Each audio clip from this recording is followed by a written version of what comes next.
Hello, and welcome to tonight's meeting of the Unified Government of Athens-Clarke County, Georgia. I'm Allison Wright. I'm Mayor Pro Tem. I'm sitting in for Mayor Denson. I wanted to welcome everybody and mention that we do have parking passes. For those of you who are here and park in the deck, they're on the table out in the hallway so that you can have a free pass for being here. And then if you want to go online, we have details about our agenda for both our special called session and the agenda meeting following. And you can see those details on the Athens-Clarke County website. If you go to the Department of Commissions, and you'll see the meeting date and the agendas there. Ms. Spratlin, would you call the roll? Dickerson. Here. Sams. Here. Link. Here. Bailey. Present. Neesmith. Present. Bales. Here. Harrod. Present. Gertz. Here. Hamby. Here. Thank you. The purpose of this meeting is to adopt a resolution calling for a referendum on November 7, 2017 for the imposition of a transportation special purpose local option sales tax to begin on April 1, 2018. At this time, before we have citizen input, I wanted to thank the Citizen Committee that worked so hard and will continue to work hard on this topic. Mayor Denson appointed Bill Bland and Dr. Holly Ward. From District 1, Commissioner Dickerson appointed Dr. Fred Harrison Jr., Kaori Sakamoto. Did I do that all right? Thank you. District 2, Commissioner Sims appointed Willie Bolton and Homer Wilson. From District 3, Commissioner Link appointed Ashley Ney and Dr. Jennifer Rice. And from District 4, I kind of feel like Hunger Games saying this. From District 4, my district, I appointed Dr. Alice Kinman, who was the chairman, and Brian Mole. District 5, Commissioner Bailey appointed Lauren Blace, and Elliot Caldwell. District 6, Commissioner Neesmith appointed Dennis Ricks and Madeline Van Dyke. District 7, Commissioner Bell appointed Gorbett Chandler and Tommy Jackson. District 8, Commissioner Harrod appointed Buck Bacon and Sue Blankson. Plaxton, thank you. District 9, Commissioner Gertz appointed Mildred Beck and Anna Tress Small.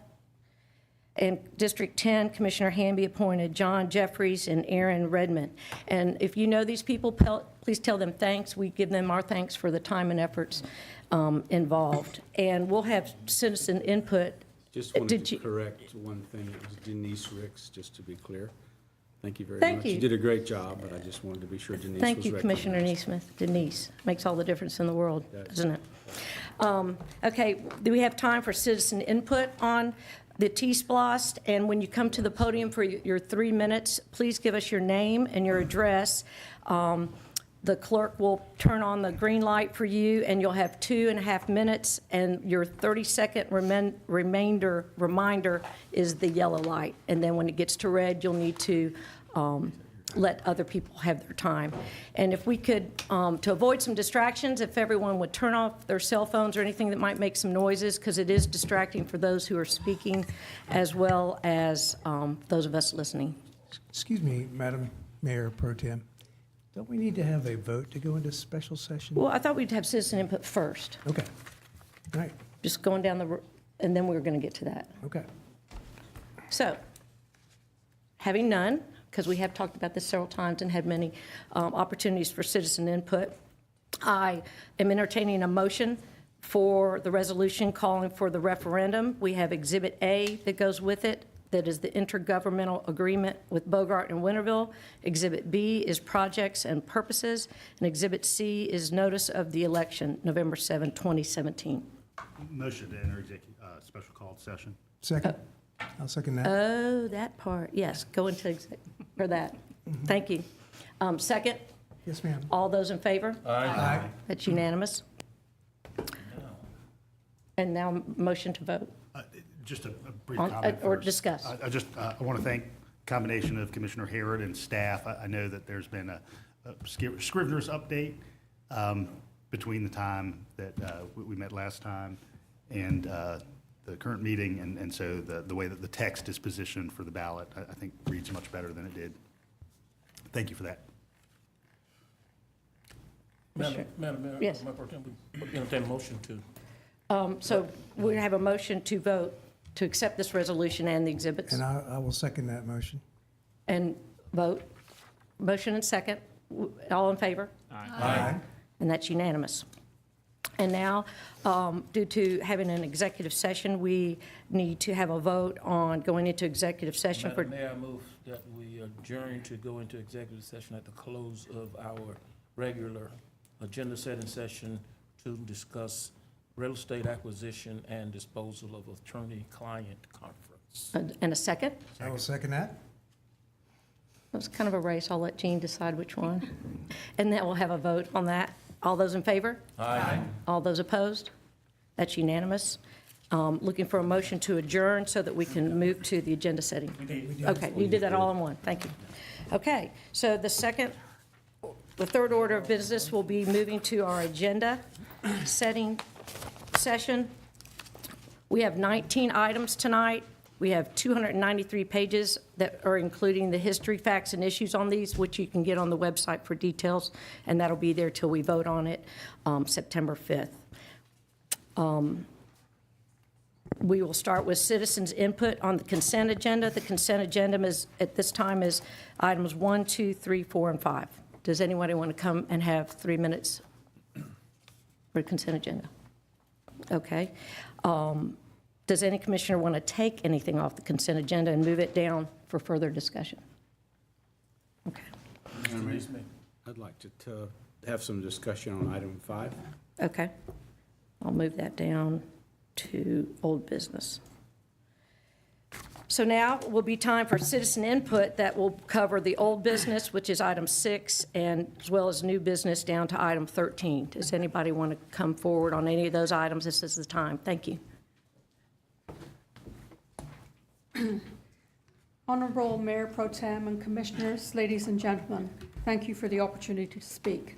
My name is Jackie Houston, and I live at 353 Millstone Circle. I am speaking to you as the president of Shoal Creek Farms Homeowners Association, and I'm addressing Agenda Point 10. Shoal Creek Farms Homeowners Association has been monitoring its lake and dam for the past 10 years, having hired 2 engineering firms to suggest solutions and imminence of problems, especially a crack in the overflow pipe. The pipe runs through the dam and under a county-maintained road. In 2015, we were advised we had 5 years to implement repairs or risk losing the dam and the road. Although the lake behind the dam is not big and was primarily built for aesthetic and recreational purposes by the neighborhood developer, it serves several important functions. Primarily, it acts as a stormwater catchment basin. The neighborhood, which is over 30 years old, was built with little in the way of drainage for stormwater, and where it does exist, it is channeled into the lake. Although over 60% of the land is still forested, runoff is inevitable with the intense storms that are so common. By holding this stormwater, the lake provides a slowing of erosion downstream, removes contaminants and debris, and helps prevent flooding. The road across the top of the dam, a county road, is important as it connects the neighborhood together, providing efficient school bus and postal service routes, among others. The cost of the repairs to the neighborhoods was prohibitive, but we realized it had to be tackled soon.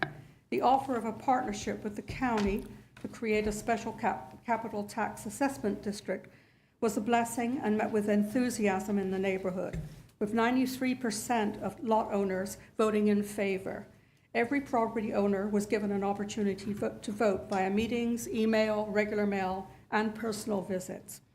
I hope that the strong support demonstrated and our willingness to participate in this partnership as laid out attest to a successful and needed project. Thank you. Thank you. Does anyone else like to come forward? And this is items 6 through 13. Okay, well, it's time to come behind the rail. And well, now we can talk about 5 too. So now we could talk about behind the rail 5 through 13. We'll start with number 5, approval of the tank brush truck purchase. Actually- Commissioner Neesmith? Actually, I should not have taken that off the consent. I thought it was something else. I'm sorry. Well, we can put it right back. Please do. That's what we'll do. We'll put it back on. Did anybody else want to talk about the truck? Okay, we'll move on to Old business, this is a revised agenda item for the Barnett Shoals sanitary sewer interceptor and College Station Road Greenway connector project. Does anybody have any questions or additional information from the manager on this topic? Commissioner Gertz? Just wanted to see if the manager could explain just the kind of modifications from the previous agenda report for the public benefit. Thank you, Commissioner. Yes, so what we have here is a project that involves, going across 7 different properties. We have the easements for 6 of the 7. As it turns out, the 7th, and the one that you're familiar with that we're trying to work through, is at the very upper end. And so what we would suggest, we've gone through the time and the effort to bid this out. We have a good bid. There's also some timing with completing the trail piece to give it a logical termini at the bridge at College Station Road. And so what we would suggest is that you go ahead and approve this contract to go up into the limits, the edge of that 7th property. And let's go ahead and begin construction as time is of the essence. And we are currently discussing options with the 7th property owner. We feel hopeful that we'll get to a good solution. This is a unit price contract. And so we only pay for what's built. So what we did is we've left the overall amount that you're approving for it to be the entire project, which would be inclusive of the 7th property.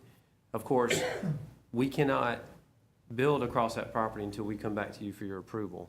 But again, we're hopeful that this can happen in a timely way and that this is an important project, both in terms of helping to eliminate sanitary sewer overflows, as well as getting this trail to meet up with the one being currently built behind the parking lot, so there's connections that make sense. Okay. Commissioner Neesmith? Thank you, Madam Mayor Pro Tem. I think this is a really, really good plan to get started. I commend you guys for coming up with this. I think that the negotiations with what we're calling the 7th property owner are looking very positive. A group of us, including a lot of Greenway commissioners, were out on the property Saturday, a week ago? Sunday. Saturday, actually it was Saturday and Sunday, and took a look at the property and looked at, just eyeballing to see whether or not it made any sense to put the new sewer and greenway on the west side of the creek as opposed to where it is now on the east side of the creek. I think we all concurred it didn't make much sense, and including the 7th property owner, and that what he's now discussing with our staff is to be able to protect specific trees on the east side of the creek, if that's possible, and to have some sort of a tree protection plan to protect those trees during the construction, which does require a 50-foot construction easement. So it's going to be very problematic, but hopefully we can get there. I might add the Greenway Commission is supportive of this idea as well and encouraging us to work with the 7th property owner as best we can to move this forward. So thank you, the staff and PUD in particular, for the hard work. The information you all requested is still forthcoming. Yes. So we want to leave that on discussion? Okay. All right, let's move down to new business. Item number 7 is the Baxter Street pedestrian crossing and proposed pedestrian refuge islands modification. And do we want to start with the questions? Yeah. Commissioner Link? That's in your district, as well as Commissioner Gertz. Staff worked with the adjacent business owner over there on Baxter Street. The original proposal was to include a full-size island like we see on Prince Avenue. And it became clear that that full-size island was probably going to block the driveway. So they came back with a proposal for a kind of mini pedestrian island. But we had some business owners from across the street who felt like they had been left out of the conversation. So I'm not sure what kind of communication happened there. Maybe the manager can fill us in, and if there were any objections at all. I didn't hear anything. Well, actually, and in fact, it's in issues number 8. So the traffic engineer, Steve Decker, did meet with both not only the property owners, but also the business owners that are directly adjacent to this, and provided them the 3 options, which were, leave existing conditions, which are RRFBs that are in place now, or the approved commission-defined option, which was the larger island, or the reduced alternative, which you mentioned, Commissioner. And when all three of those options were presented to the 7 individuals, all 7 were in favor of the existing conditions option with no subsequent island installation. And so following their, since, especially since it's unanimous, staff is recommending to you that we just keep existing conditions. And Okay. because there's an approved commission-defined option on record, that this is going to require your Okay, so, input one way or the other. so the original business owner who requested the smaller island is fine with the lack of an island? I can go back and find out from Steve Decker. I'm not sure if her initial response was just trying to broker something different, or if that was what she wanted. If it wasn't going to be existing conditions, if that's what she wanted, or. I know, that's a heady crossing. I've crossed it, and I feel like that miniature island will have a really positive impact. I'm wondering what the objections are to having that island there, because the smaller island certainly isn't blocking any driveways whatsoever. It allows plenty of room for even 1 or 2 cars to stack in that middle turn lane. Is there any indication as to the reasoning behind those objections? I would think that these business owners would want traffic to slow down in front of their businesses. They might actually see these businesses and stop and shop. Well, we can follow up to the entire commission with maybe some takeaways that traffic engineer had in his conversations with those property owners. So I've got Commissioner Hamby and Commissioner Gertz, you want to speak as well? And we'll get some other questions in here so we can make sure we get clarification for everybody. Commissioner Hamby? Sure. And Commissioner Link and I share this. She represents one side and I okay. represent the other side, probably the side that's causing. So, but that's okay. My question is this, and Commissioner Link, you brought this up, and when we first brought this up, I mean, it makes me wonder, and you started to make me wonder this, is there a better location for this traffic island? And you may have seen this up closer to the past the police station. There's a bus stop there. There is a signalized intersection. There's no brick pavers like you see down here on this one that kind of denotes a crosswalk. It does have the white stripes, and there is that the lighted crosswalk. But would a pedestrian refuge island better serve people in that area? That if they go from one side, they have a bus stop, so they have to go from one side to the other to the bus stop, so it's a more practical use there and could provide greater service for that. So I guess my question is, has that been analyzed, that particular area for a refuge island? If we're not going to, if suggested not using it here, let's use it somewhere. Does management want to speak to that? We haven't That's- looked at any other options right now. Yes. And I think it was just the traffic that was generated, by the original business being referenced in the adjacent parking across the street. Right, so If I this, could follow up on Yeah, that, because I will go say ahead. this, I mean, I do think, it's better for us to manage our traffic thing based on things that we know are going to be sustainable for the long haul. We know there's always going to be a need for a bus stop in that particular area and across the street. And this business is very successful, and I hope they do very well for a very long time. But they may outgrow the space, changes may happen with the buildings or something like that. So let's not make our judgment based on that particular instance. Let's base it on where we know traffic and pedestrians are actually using a crosswalk more often. right, and we are getting more information from more businesses in that area at this agenda report, I think, than the last one. We're getting more Right. voices in this as well. Commissioner Gertz? I mean, really, I'll just kind of echo what Commissioner Hamby had to mention. Just looking at the map, if you head east on Baxter, there's the police station where there are essentially 2 bus stops on either side of the road, and then you can go up another half block to just east of Paris Street and another pair of bus stops. And so I wonder if, and I know this is a lot of discussion, certainly over a number of meetings for one crosswalk, but we want to get this right if we're going to spend money on it. And so I wonder if staff could go ahead and analyze, really locations all the way from Paris to Collins, and see if there's a location in there that would make sense. Certainly, as you move close to Paris, you have a lot of more dense housing, and so that may be a location where it'd be advantageous for the residents to have a protected crosswalk.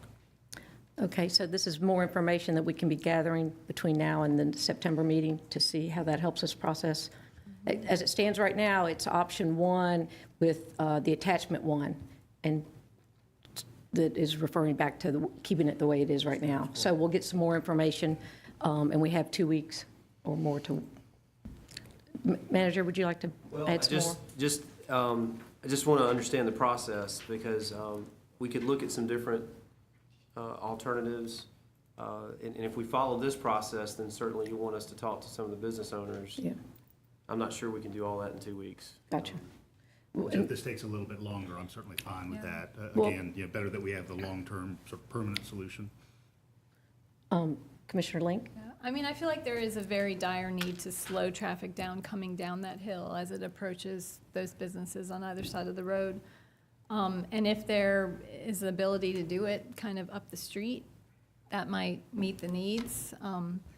But yeah, there's definitely a need to address some kind of traffic calming measure and probably most definitely additional crossing safety. Okay, well, it sounds like there's not time to get more information for this new idea, but if this process, for what's on the agenda right now, we need to make a decision for the voting meeting, and then if there's more that we want to do or involved, then we can also address that. There might be a commission-defined option. Well, here we can't somewhere. have a commission-defined option that's adding information that we can't, based on information that can't be ascertained by then. It could be, as an example, that we leave it as it is until there's more an study option to done ask for up more and down on information. Baxter. But that we can't make that decision so much behind the rail as sticking with what is here, because this was on another agenda and has come back with more feedback. So that's the information that's coming. It could be that those two medians in different locations will help people park further. I know the last time I went to that restaurant, I parked about where that bus stop was. That was the only spot I could park that didn't say, don't park, parking for this, the only available parking was down that way. And I could have had a safe crossing over to walk down. So sounds like there's more for that. Does everybody have their questions on what the topic is now on the agenda? Okay. We'll move on to item number 8, Legislative Review Committee, reviewing the policy for microchipping, spaying, and neutering, and adding the cats to the dog. Commissioner Neesmith is chairman of that committee. Would you like to Yes, and start? that's what we did. We're suggesting that we do add cats to the spaying and neutering requirement. They only get a few cats a year, so it's not significant in terms of the workload, but it's significant to the well-being of those cats and their reproductive health. So we hope that you will, I hope that you will agree to this. Can we put Put it on consent? Let's put that one on consent. Sounds great. Item number 9, Rails to Trails Network Program. This was a SPLOST project 2011, Project 8, Public Art Selection and Contract Award. I hope everybody liked it. I thought it was neat. Is there any questions or more input that we need? Commissioner Harrod? And then, Madam Mayor Pro Tem, just as Chair of the Rails to Trails Committee, yes. obviously this was really done through the Cultural Affairs Committee, but we have, I think, an interesting large-scale piece of public art that's being proposed that I think will look nice on the trail. So. Okay, so did it get through your committee to see it? Didn't come through the Rails to Trails Committee. But you're the, But, okay. Okay. Commissioner Link? Yeah, I had some concerns when, this call was first being put out because it combined funds from the Greenway and the rail trail project to put a call out for a very large, rather expensive piece of art rather than, 2 or 3 or 4 smaller pieces. And, my main concern was there aren't a whole lot of working experienced public artists in Athens qualified to do something so big, but since that time, we've had some move back to town, and that's who is being awarded this project. And it's an old friend of mine from back when I was in art school, so I'm really, it's a beautiful piece, and it's exciting to know that our artists are moving back to town, partially because of our public art program. Does any other commissioners want to comment on this? Shall we put it on consent? Let's do that. Item number 10, establish a special capital tax assessment district within Shoal Creek Farm subdivision. Commissioner Dickinson? Thank you. So you heard from one of our citizens in our neighborhood about this. We've actually been monitoring this for more than 10 years. In the last 5 years, got sort of a wake-up call about the dam and the spillway. And what you have in front of you tonight, what was placed at your seat is the actual agreement that was signed. There's a little mix-up in what was sent out. There's a couple things that were changed. Doesn't change the intention of it, which is that the neighborhood's going to be working with the Athens-Clarke County government to rehabilitate the spillway. So if there are questions, I'm more than happy to answer those. Does the manager have any comments to go with that as well? Shall we put that on the consent agenda? Everybody agree? Let's do that. Okay, that's item number 10. Thank you for your public input on that, and Commissioner Dixon for explaining it.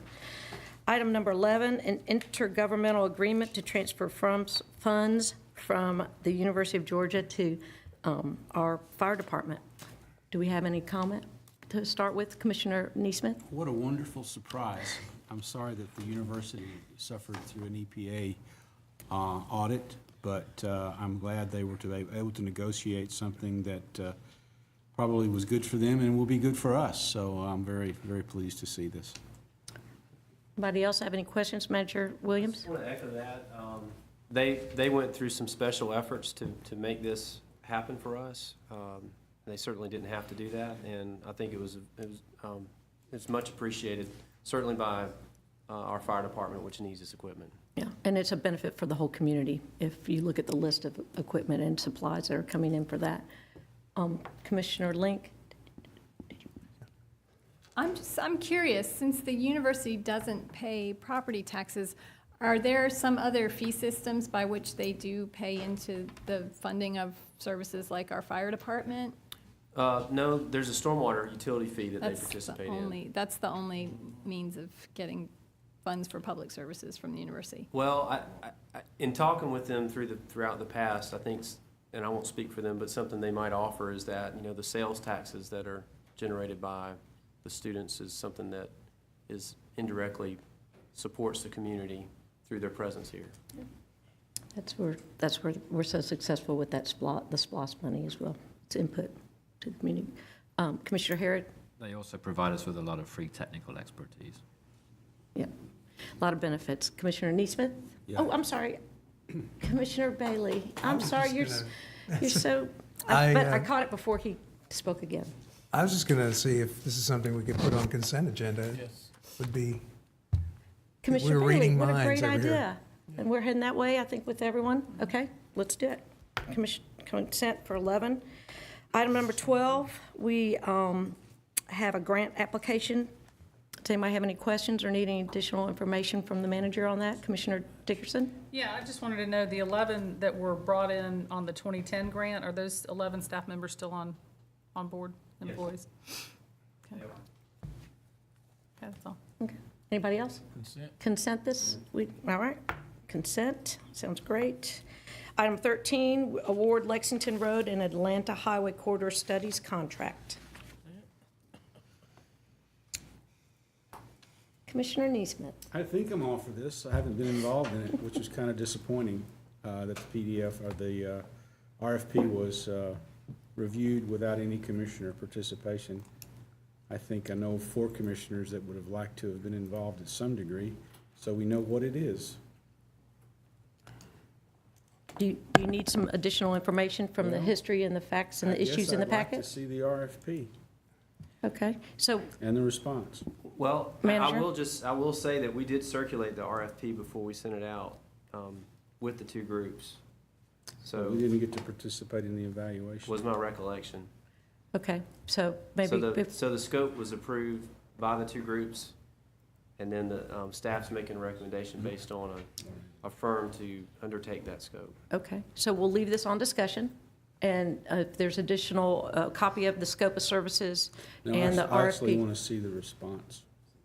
Okay, We're going to award it, so I'd like to see what we're awarding to. understood. Who else Commissioner Dickerson? Well, I asked that question of the manager actually too, and got a response just before the meeting. Perhaps he'd like to share his insight as to maybe why we weren't asked to be on there.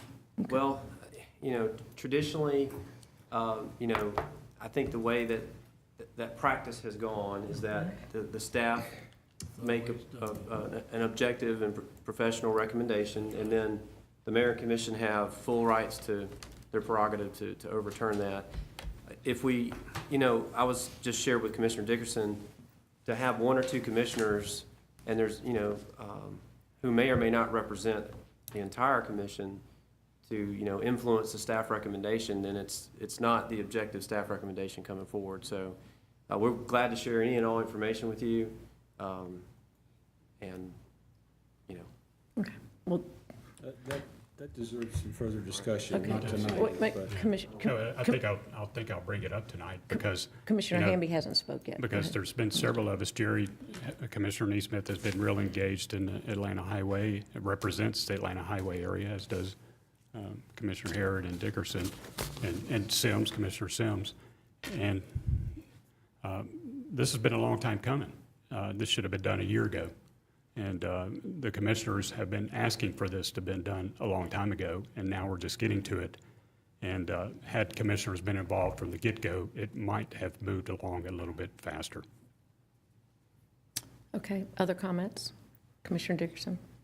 Well, so a couple of things about that. I mean, obviously, we lost our Transportation and Public Works Director, which had to have some input, and I know that slowed the thing down a little bit, so just in defense of that. But I shared with the manager for the meeting, back in my day, we did have some commissioners participate in a request for proposal process with the MRF and with the consultant and stuff. And, things are often different. And I mean, I don't know if there's exactly one way to do it. I think it might have been, I mean, I know we did have some input.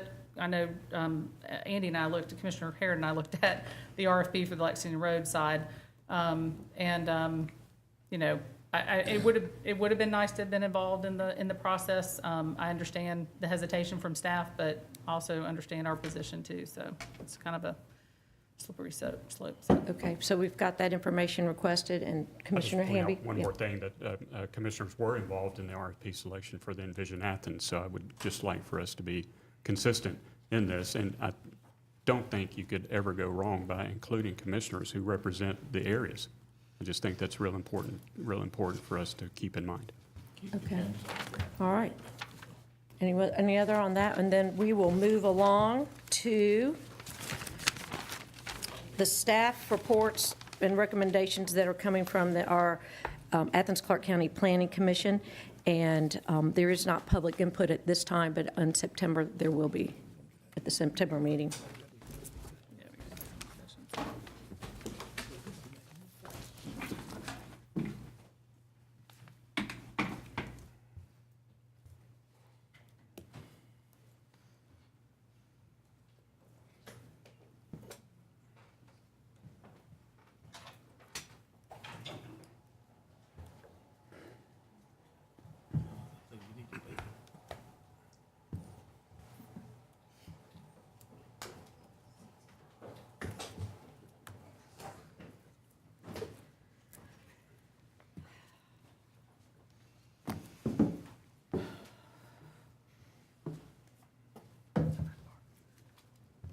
Oh, go ahead, Brad. Sorry. Ready when you Sorry. are. Ready. Nope, that's quite all right.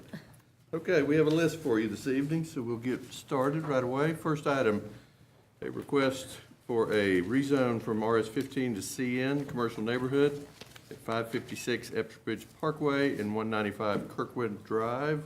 Straight rezoning, but it is being proposed as part of this request to include a binding plan and report with it. And the reason they didn't ask for a PD versus doing it this way, PD under the ordinance carries certain provisions that you need to meet one of those criteria in order to ask for a plan development. In the case of this request, the proposed development plan meets all of our requirements for the CN zone. There are no waivers needed or requested, and so they didn't really have the option of asking for the PD, but they have the option of saying we're willing to commit to binding the plan to what you see in the report, just like a PD, except it's just a zoning with a condition. So to explain that a little bit. It's 2 acres, about 1.5 acres in size total. Proposals for a 2-story bank of about 10,000 square feet. No drive-through proposed with this, 34 parking spaces, and as I just mentioned, the plans would become binding upon approval. 2 subject properties there at the corner of Timothy and Epps Bridge Parkway. And you can see here just an aerial of existing development conditions and proposed zoning on the left. You see the yellow represents RS-15, the kind of tan color is RS-25, and then the lavender and pinks on the northeast corner of the Timothy Epps Bridge Parkway intersection are commercial office and commercial neighborhood plan developments. And in fairness to the development pattern, the southwest corner, while zoned RS-25, is largely developed as a church function, as Chestnut Grove. This is the subject property along the frontage of Kirkwood. In the next picture I'm going to show you, you can see the columns here for the driveway. That's right there at the intersection of Timothy, looking towards the Epps Bridge Parkway intersection. And then the frontage of the second parcel, which is currently undeveloped, that is really the corner of the Parkway and Timothy Road. Proposed site plan, you see 2-story bank that would be oriented into the intersection. The building would sit up about 7 or 8 feet off of the right-of-way in terms of elevation. It is a 2-story building, 10,000 square feet as mentioned. And then the proposed parking, there is a right-in, right-out only access point off of Timothy. And then a secondary left turn exit only and entrance driveway off of Kirkwood that you see in this location. Front elevation of the bank, as you would appear from the intersection. And the recommendations from Planning Commission. And I can tell you from a staff standpoint too, this one was one of those, and we get them every once in a while, that we really wrote this report both ways. I mean, this one was not a real easy report to write because there were certainly, in my opinion, arguments that you could make on either side in terms of whether it's appropriate or not to rezone this corner. We ultimately landed on the recommendation that we are giving you based on what we feel like is the most appropriate for specifically the surrounding properties within the neighborhood to the rear and the overall development impacts at the intersection. But the reasons for the denial were really in part scale of the building, and that gets into some language of our comprehensive plan for that type of a commercial neighborhood future development classification. It talks about offices and commercial being building if it is a compatible scale with adjacent properties and there's accessible transit. I mean, I think transit is an option down the road, and I don't think that was a real issue per se, but as this building relates to the houses behind it, we felt like there was, with its size, some concerns with scale to at least the buildings in that same quadrant of the intersection. And let me see if I can get to another, I think I pulled this up. No, I didn't. We're mentioning some other commercially zoned properties that are currently undeveloped. And these get, a little bit, unique in the fact we felt like it was appropriate to point it out. I could not tell you what any of the specifics were, but this is a commercial neighborhood PD that still has 2 of the 3 commercial building pads that were approved as part of it that have never been built. And then if you go on north on Epps Bridge Parkway at the intersection of the old Epps Bridge Road, there was an additional office plan development there that was approved and never developed as well. So with that, the Planning Commission recommendation for the rezone is to not approve. Okay. Commissioner Hamby, you want to start since that's in your district? Thank you, Madam Mayor. And I certainly have a lot of thoughts on this, and I've asked Jerry Neesmith, I tend to ramble, so if I'm not making much common themes or sense through this, he said he would help me. We'll see if he does that, if he can decipher for me. I thought about asking Commissioner Harrod to decipher for me, but we'd be left with 2 words that probably wouldn't be suitable for the viewing audience. But at any rate, I'm going to give you 2 reasons to be concerned about this project. And Mr. Brad touched on several of them. One is the building. The building's too tall. When you're standing on the sidewalk, if it's, what'd you say, 7 or 8 feet above the sidewalk, that's a big, tall building. It's a 2-story building. Sits really high up on the sidewalk. And this is the first thing you'll see as you're coming into a major corridor for our community. And so the building's too tall. The other thing to mention about this specific site is the commercial nature of it encroaching into the neighborhood. We've had several issues here recently in the past few months or years where a commercial driveway is emptying out onto a neighborhood street. I just think we ought to be real careful about doing that. We've seen some of the issues that has caused us to have to address, and to the extent we can alleviate that, then we should. You know, the suggestion might have been to not allow that driveway, but the fact that you allow a right in, right out only on the other part that empties off onto Timothy, which, by the way, as one of the planning commissioners, I think correctly noted, Ms. Morales made this observation, and she's right. Timothy is still a very strong neighborhood street. I mean, there's a lot of subdivisions on Timothy Road. There's and from that standpoint. So anyway, you make the right in, right out onto Timothy, and what you're basically going to do if you need to get back on Eskridge Road is you're going to just circle around the Kirkwood again. So I don't see, you know, getting rid of the access onto Kirkwood's not going to solve that problem. So there's those reasons about the building that we ought to be concerned about. Reasons that we've discussed with a lot of other things as well. But the second reason has to deal with land planning.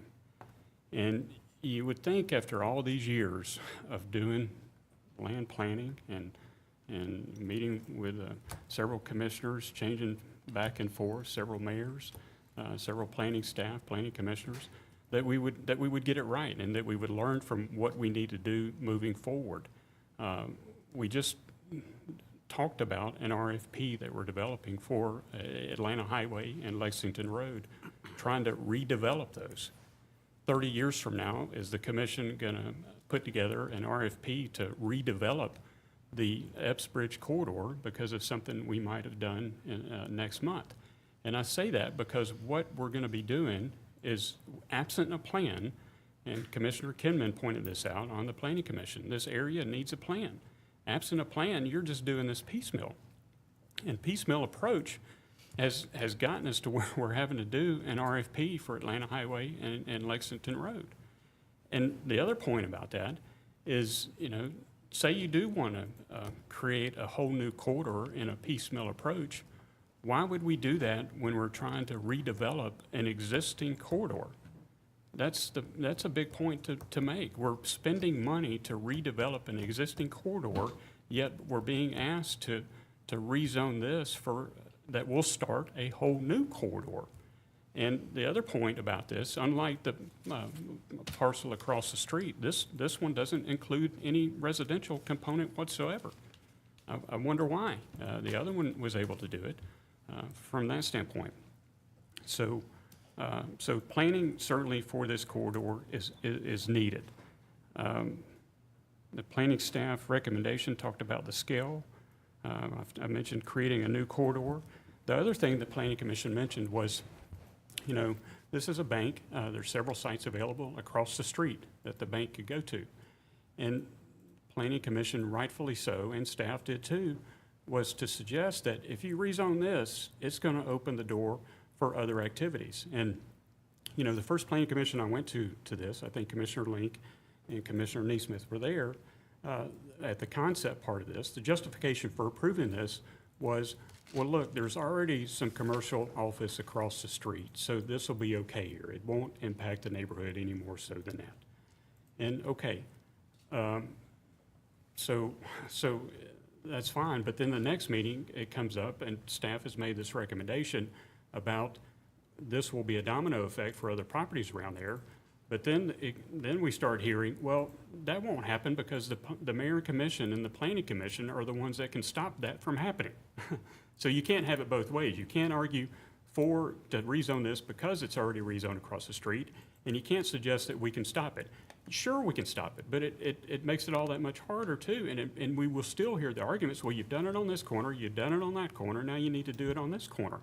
And I'll point to some examples of why that's gonna happen. You know, as this property is being listed, and you can pull up the real estate listing, and for the property that's diagonally across the street from this, and for a property that's back in the neighborhood, mind you, doesn't front Ipswich Road, it fronts Kirkwood. On the Timothy Road other corner, it's being listed, and it's being touted as a heavily, less than 5 miles from the Oconee Shopping Center, in the highway corridor, zoned for high-density residential, but can be rezoned to a commercial use without issue. And that's what this website says. It can be rezoned for a website, so they're already promoting a rezone without issue. The other one, which is back in the neighborhood, is listed as a Timothy Road redevelopment. This is a redevelopment in a neighborhood, and it's listed as RS15. However, this is an excellent opportunity, excellent redevelopment opportunity, and also possible to assemble adjacent properties. So y'all, what I'm saying is this, you know, if we do this, it does open the door. And it does open the door to us not doing the neighborhood protection that we all, you know, at some point in our time ran for office on. And I think that's important. We ought not to forget about the people that have put a lot of effort and a lot of money and a lot of time into their homes. That's just not what we should be about. We shouldn't, I mean, we've got this Envision Athens thing going on that's calling for more residential property. And here we're being asked to take residential property off of the corridor. You know, am I saying that at some point commercial shouldn't go here? No, I'm not. But what I am saying is that there needs to be a plan in place. If you had a plan in place that incorporated residential, maybe along the Epps Bridge, but also had a residential along Kirkwood or Timothy that also had commercial along Epps Bridge, that may fly, but I don't know. You know, we'd still be doing that piecemeal. Let's don't do it piecemeal. Let's don't do it to these residents along Timothy and along Kirkwood to do this. Let's don't create a new corridor that 30 years from now, people may have to redevelop because we've done it piecemeal. The other point I would like to make is a comparison. You know, we've got, Commissioner Gertz sent us this email about the traffic count, which, you know, is a higher traffic count. I don't think that traffic count is applicable to Kirkwood. I mean, I'm sure Kirkwood's traffic count has gone up, but it may go up more once this piecemeal redevelopment starts. But what I would say to y'all is this: there's another corner in this community that we recently talked about, and I was glad we did. And it's dealing with over on Broad and Milledge. That probably has a higher traffic count than this area right here. We put a moratorium on that. We put a moratorium on that so that we can help protect that neighborhood, this important neighborhood, just as important as this neighborhood is, from commercial encroachment. And we wanted to protect that, and I was glad we did. And I hope we will do the same thing here. So those are some concerns I wanted to share with y'all that I've been thinking about how to express myself all right. You did very well, Mike. All right, well, thank you. I just, y'all, please, let's don't forget about protecting the neighborhoods. That's important. Got Commissioner Bell. Go ahead. Thank you. You're welcome. Thank you, Manager, Mayor Pro Tem. Thank you. I had to move that from my pocketbook. This is an area that I've studied, and I've restudied, I've rediscussed. I'm still discussing it with my own brain. The first part of the whole issue was the use of the property and the appropriateness, considering the neighbors. My next question would be, if it's not going to be suitable for something of this identity, what can it be? What can we possibly put there? The other part that's really, really dealt with me, even losing sleep a little bit over it, is, and I had someone in my chair today that their partner has chosen not to do any building in Clarke County because of our reputation of not being able to work with as friendly, cooperative, and that really eats at me every time it comes to my face. And that kept digging with me when I knew I was going to be working with this tonight. This is a territory of Clarke County that I have a lot of connection to different situations, and it's something that I wanted to address with great sincerity. And those two issues would be the use of the property and otherwise, and then also to work with the Athens-Clarke County government. Thank you. Okay. Commissioner Harrod?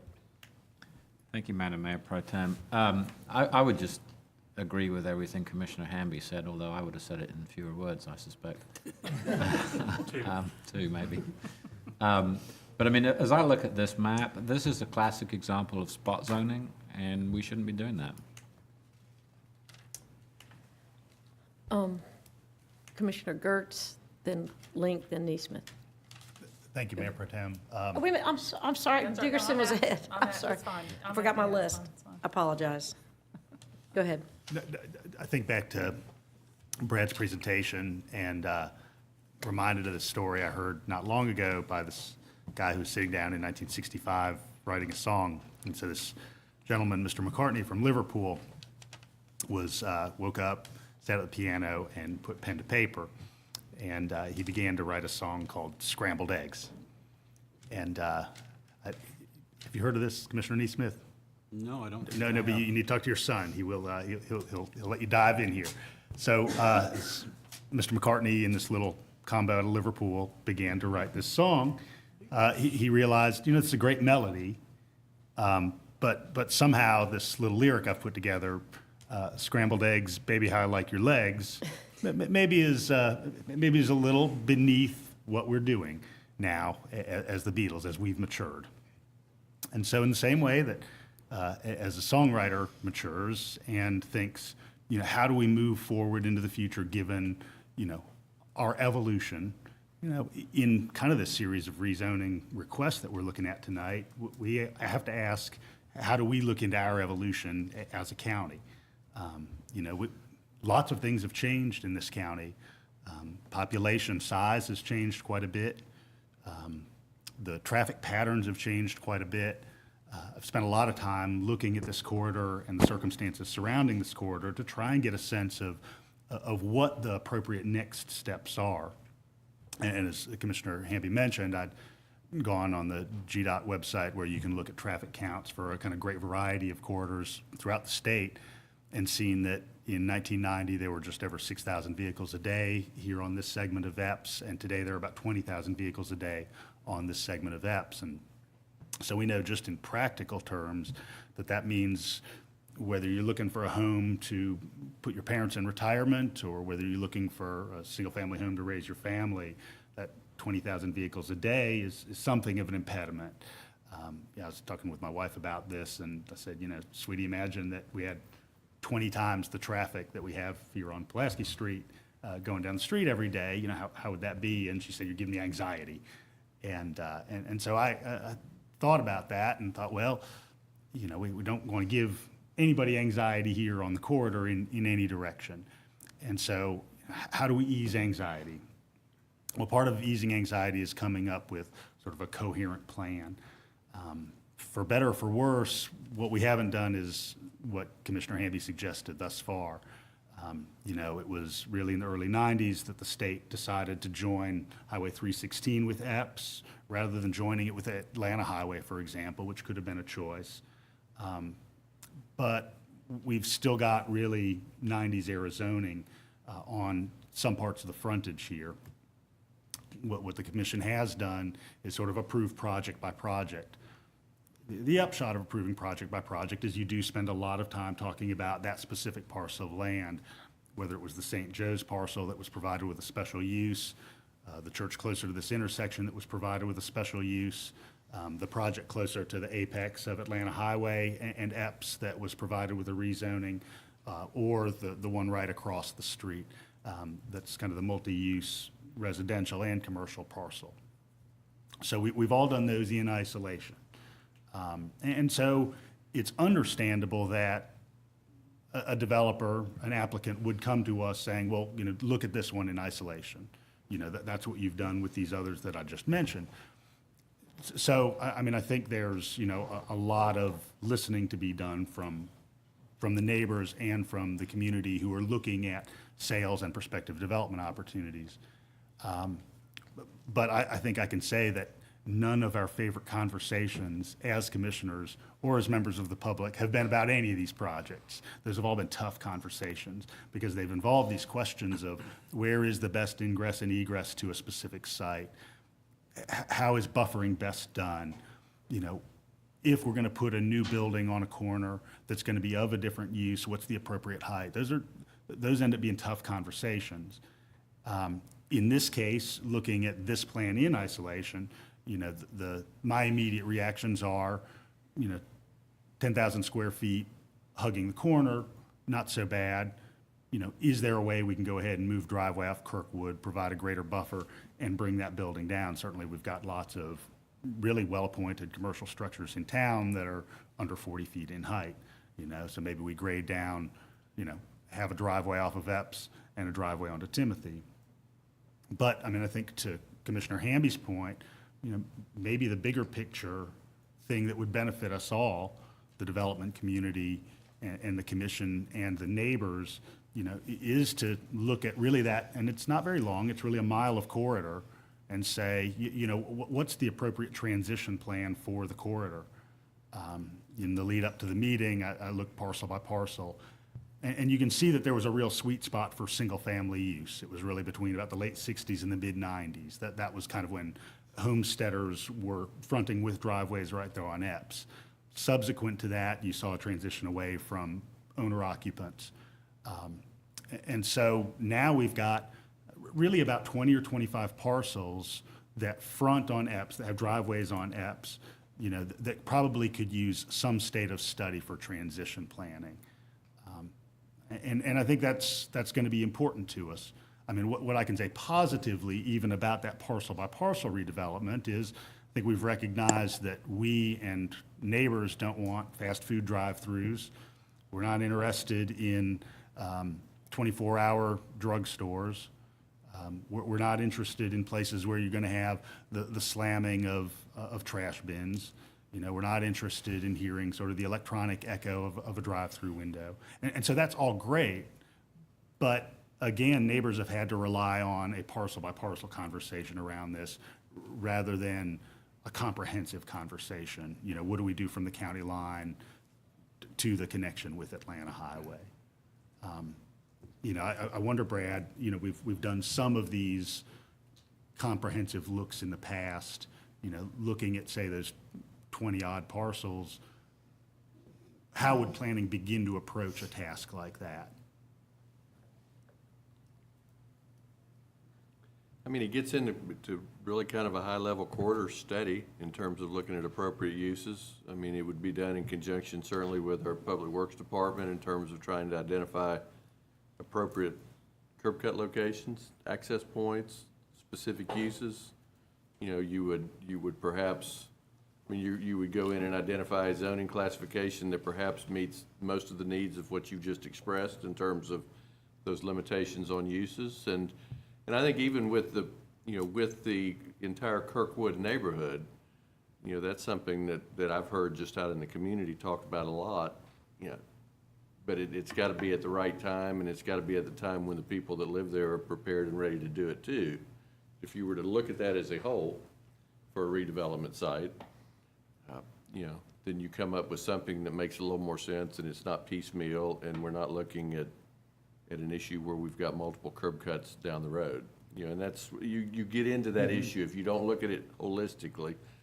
You know, people have a right to have access to a public street if they've got frontage on it. And so if an individual lot is rezoned, they've got a right to have a curb cut. And it's extremely difficult to encourage somebody that wants one to tell them they're better off not having it unless it is master planned that way. So Right. I think it's appropriate zones, appropriate locations. And then you would also have to very quickly, you know, as you had already pointed out, there are several properties along this corridor, the Telfair subdivision, for example, the lots in St. Ives that you see there that back up to the corridor. You know, those would have to be looked at a little bit differently. There's a commercial piece to the Wood Lake plan development that goes back into the late 70s, early 80s. It's 2 acres right there at the entrance. It's never been developed.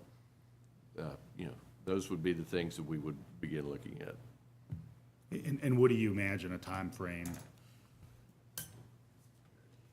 To do that type of work, Yeah, in general, ballpark.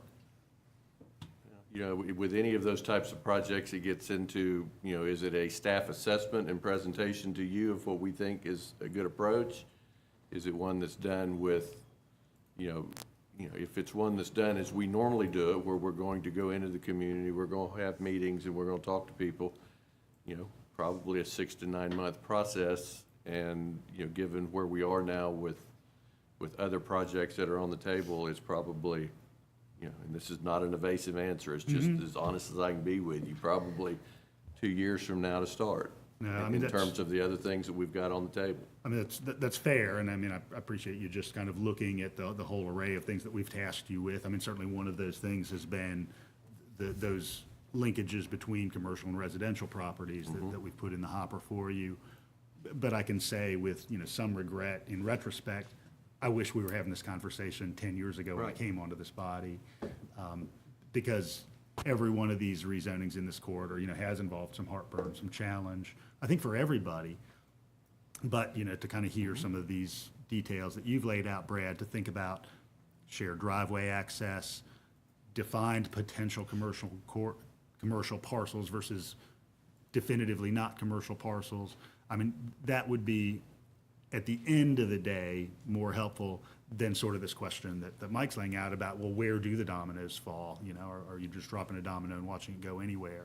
I mean, because I could personally say where I would want to see prospective commercial and not, but that may not be a shared opinion. Commissioner Thank you. Dickerson. Thank you.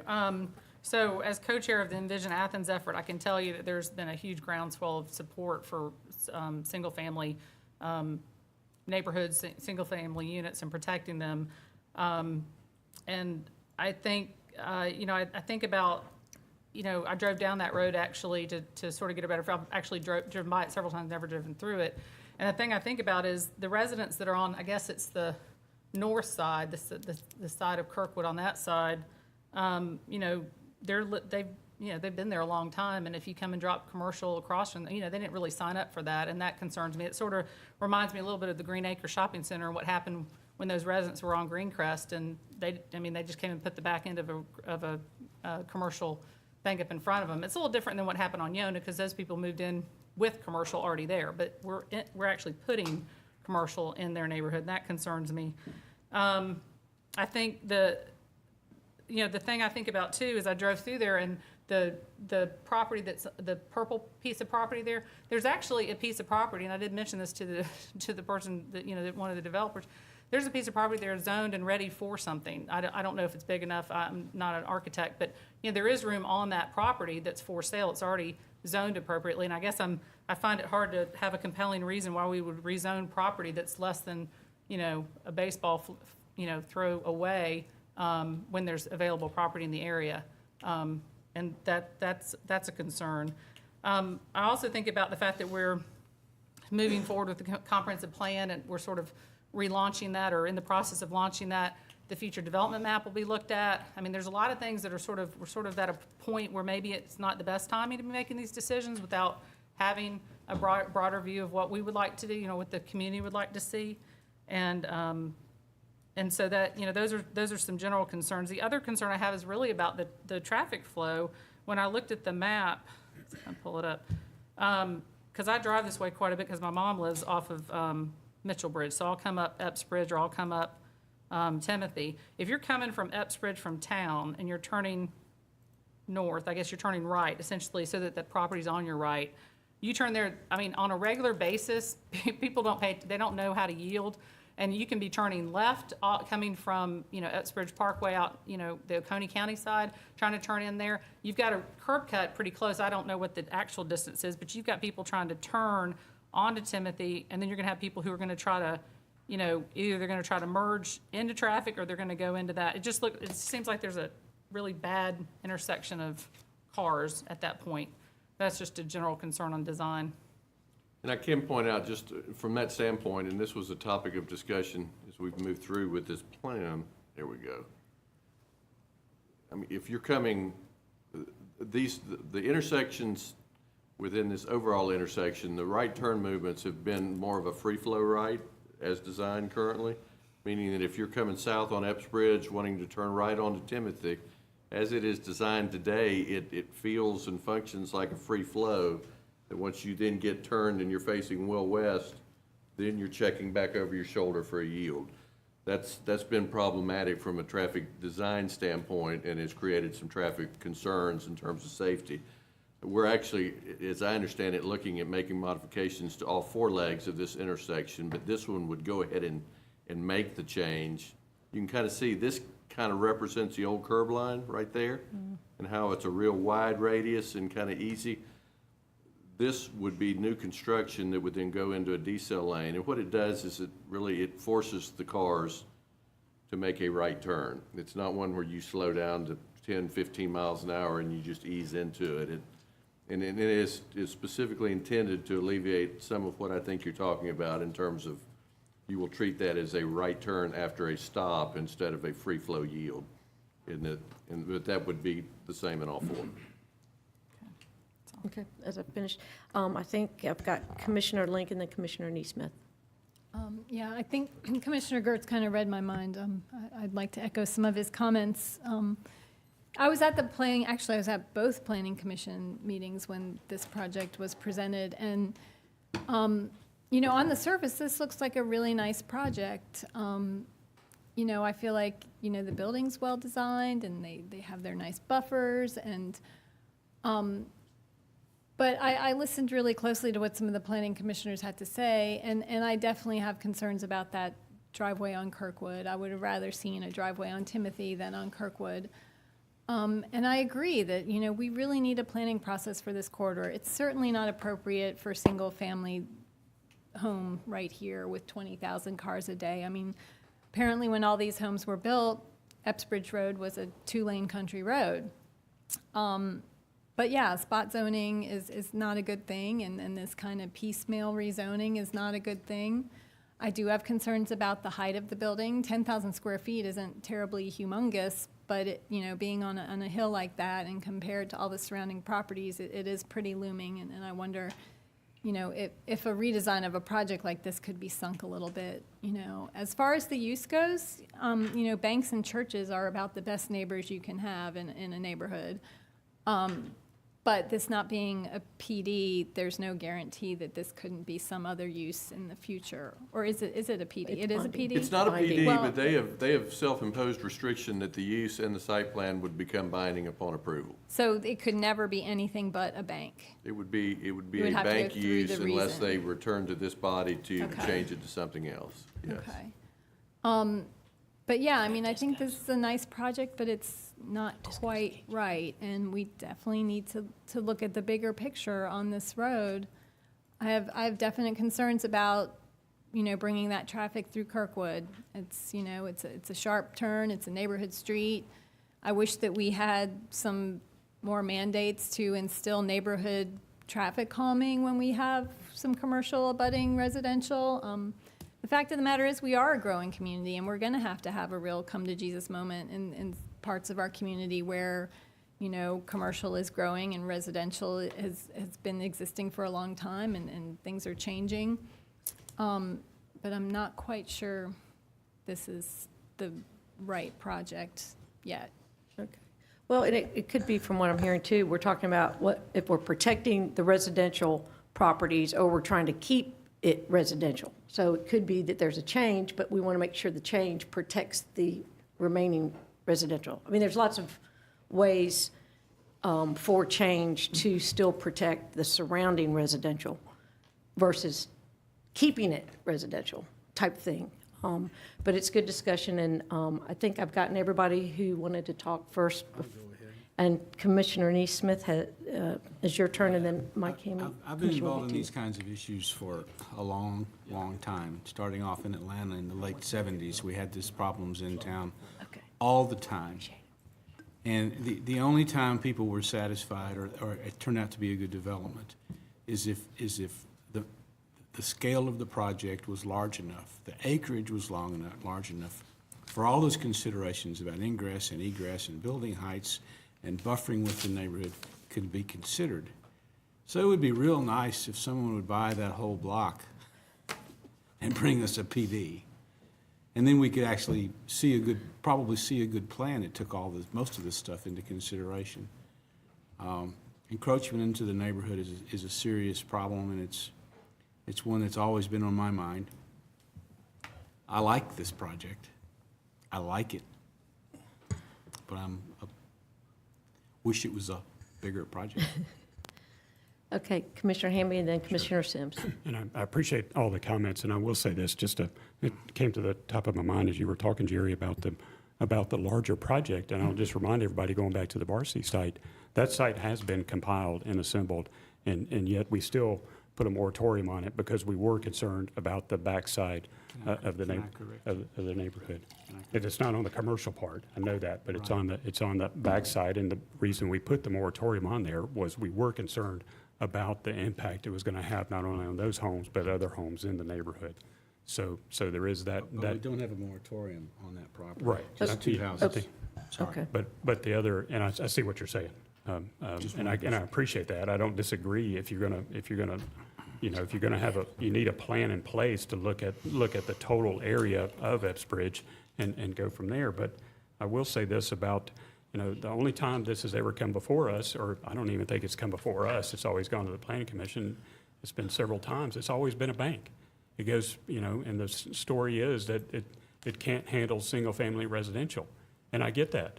But you're going from single-family to residential. Our zoning categories allow for stuff in between. Has any, we recently talked about some townhomes over on Springdale and Rock Springs. Has any multifamily type townhome retiree village been considered for this corridor? I'll point to the one across the street in the office complex.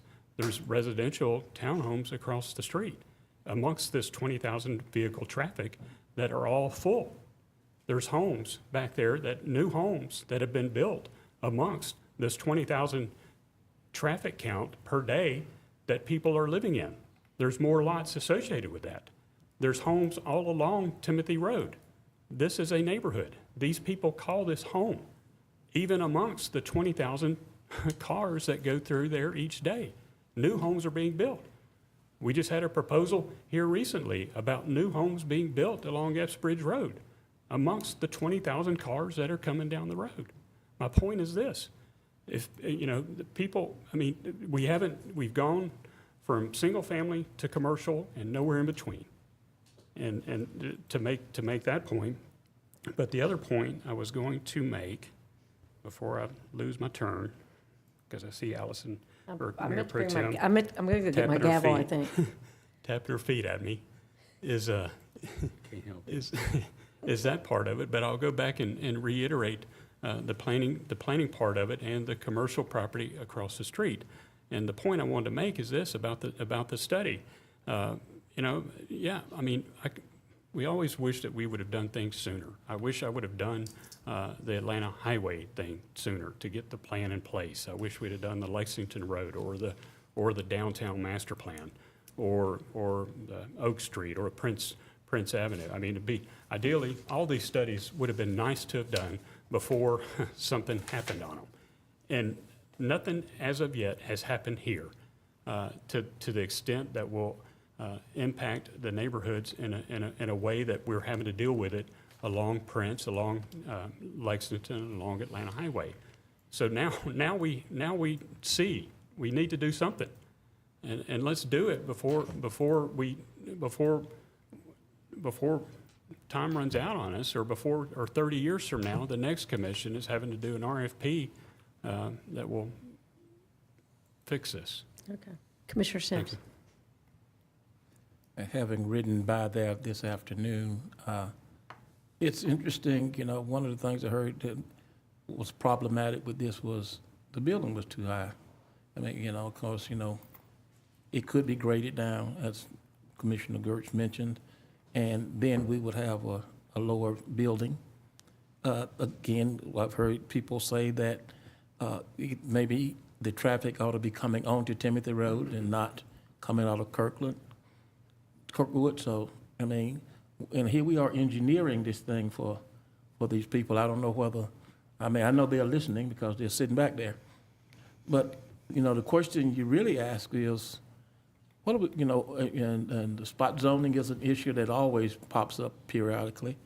But, you know, what is really going to happen to this piece of property is the question that, you know, it's been sitting there, and I think the bank has been the only possible thing that anybody has ever even thought about bringing up was putting a bank. And then the type of bank they're talking about putting there is even a bank that does not have a whole lot of traffic ingressing and egressing into it. And I think it's more of a, you know, if you got a whole lot of money kind of bank, you know, it ain't for us little people. It's for those rich people that go to this bank. So you won't have a whole lot of cars coming in and out of it anyway. But you know, but again, they have a quality product. You know, I just wish that there was some way that you know, we are in the process of doing our new land use plan. You know, this may be something, you know, unfortunately for the petitioners, the way I'm listening here tonight is that this is going to be put on hold for a while before we can get around to doing it. But we've got to make a decision about what kind of, what do we really want to see as it transitions. You know, if you ride down that street a little, down Timothy Road, a little piece there, I mean, F Bridge, you will see that there are duplexes that's running down there. Somebody is making money off of, even though it's way it's zoned, and rather, you know, what I think is RS-15. But so it's still, whether we'd like to think about it or not as a business, when you renting two pieces of property, it's a business. You know, somebody may be living in one and own part of it, but it's, you know, so businesses are running down there. We call them duplexes. So, you know, some transition may be already, you know, is already there by virtue of the fact that everybody that's living there is not living in the residential area. The Kirkwood people, and I was looking at their petition there, it does kind of, it is kind of scary and looming. But again, as Ms. Link mentioned, there's a lot of buffering and a lot of things that are done to try to alleviate as much of that encroachment as possible. So, you know, this project is something that really does have merit. It is, you know, and again, it may not be as for some of us in the right place. And again, like you said, across the street, there is property for rent, but the bankers who are looking at this are looking at this piece of property. And like I said, if they needed to cut down the bank, and if that's going to be one of the things that would change the height of it, and then it wouldn't loom so much, those things do bring back possible changes that could be made that might make this palatable for us. I don't know. Okay, and I just want to remind everybody, we have 6 items to talk about before executive session. I'm going to give Mike the opportunity for a brief third time because I'm gonna he's be real just quick. pleading with me. Okay. But we do have a lot to get through in Sure. executive I'll be session. real quick, I'm going to blame Commissioner Neesmith on this because he was supposed to decipher all this for me, and I keep thinking of things to say so that I forget to point out. The couple things, and Commissioner Sims is correct, there are some duplexes along there that are residential, and from that standpoint, you're also correct that this bank will, caters to people that would have more money than both you and I. But the point in that is that it's a destination at that point, so why not across the street if it's the destination that you're going to from that standpoint? And again, I'll go back and say, the bank has always come to us or been discussed for this particular location, and it is a low intensity use, but is it the best use for this, for something like this? That if we're looking at a plan, that perhaps would incorporate some residential component to it. We've never had a plan brought to us. It's always, like I said, it's always gone from single family to commercial, and nothing in between. The use is binding. And as Commissioner Link pointed out, a bank and a church are low intensity. I don't disagree with that. I'm not questioning the intensity of this project. What I'm questioning is lack of a plan. What's going to happen to the rest of the corridor? And this starts the snowball effect of that without a plan. This is spot zoning, and as Commissioner Kimmon pointed out, this is just doing this piecemeal. But even still, the bank is binding. So y'all, I mean, we're going through this subdivision process and thinking 20 years from now, we've got to start thinking in terms of what is going to be sustainable. When we do these rezones and there's a binding use that is there, we have to ask ourselves, banks change nature every day. You know, we've seen them in our own communities. There's a vacant bank up there in Beechwood. I think there's one on Atlanta Highway. Am I wrong? I'm saying that, but the nature of banking business is changing. And we're going to tie this corridor up with a binding use on a business model that's changing day by day. So anyway, that's my points. Thank you, Mayor Pro Tem, for letting me take up so much time. I want to make sure everybody's getting time to get their expressions out. And, okay, Brad, moving to District 4. Okay. Next item, 155 Mitchell Street, is a request to rezone from residential mixed use to downtown for our future development map designation, and from RM2 to commercial downtown river district plan development. Property is 1.7 acres located on Mitchell Street. The proposal is for a 10-story structure, 7 floors, the top 3 levels of parking. Those you'll see from the plans as you move west along the property. A majority of those lower 3 levels go into the ground. 256 bedrooms split among 123 units with parking associated and 1 full level of commercial use. I mean, it's technically not the ground floor, and again, it's based on topography and the way this falls, but they were able to work in a full level of commercial in addition to the residential component. There was a variance granted for buffer encroachment for a stream to the rear of the property. That was approved by the hearings board already, so you will not need to consider that. Waivers requested the 50% of ground floor to be leasable commercial space. In this case, they have a full floor of commercial. It's just not ground floor as it relates to a sidewalk due to topography. And then the 70% of linear frontage of structured parking must consist of leasable commercial in front of it. And again, same issue, topo, and you'll see that as well. Here's the subject property on Mitchell Street. You see the current zoning.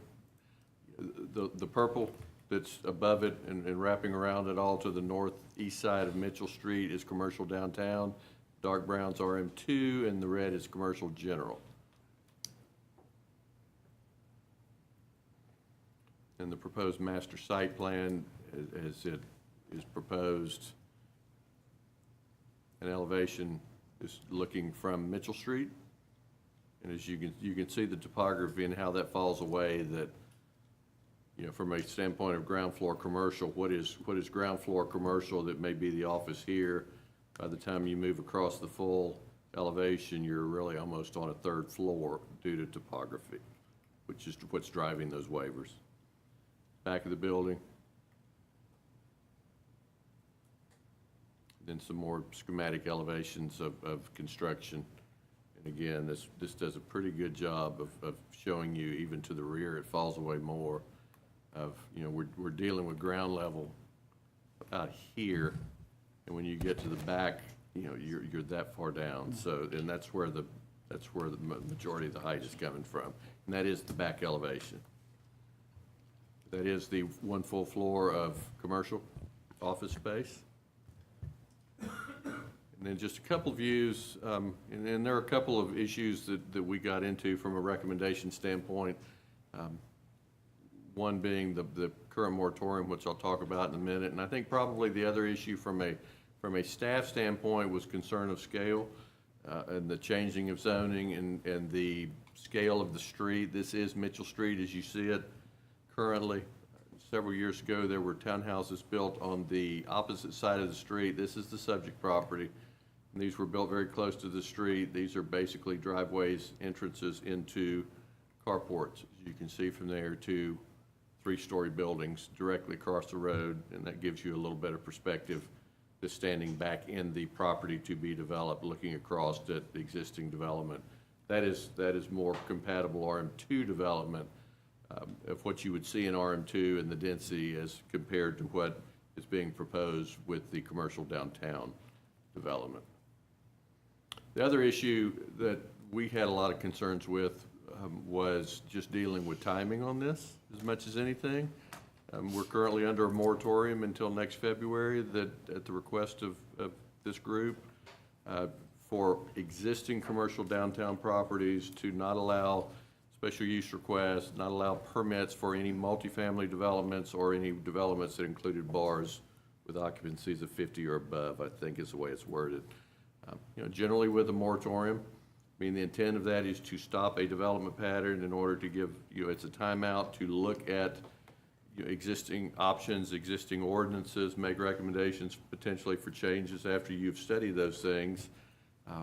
And so from a staff standpoint, where we had some concerns with it, if this property is not currently zoned commercial downtown, so it is not subject to the moratorium at its current density. A request to rezone it to commercial downtown with the planned development, albeit it's not 200 beds an acre, it's about 130.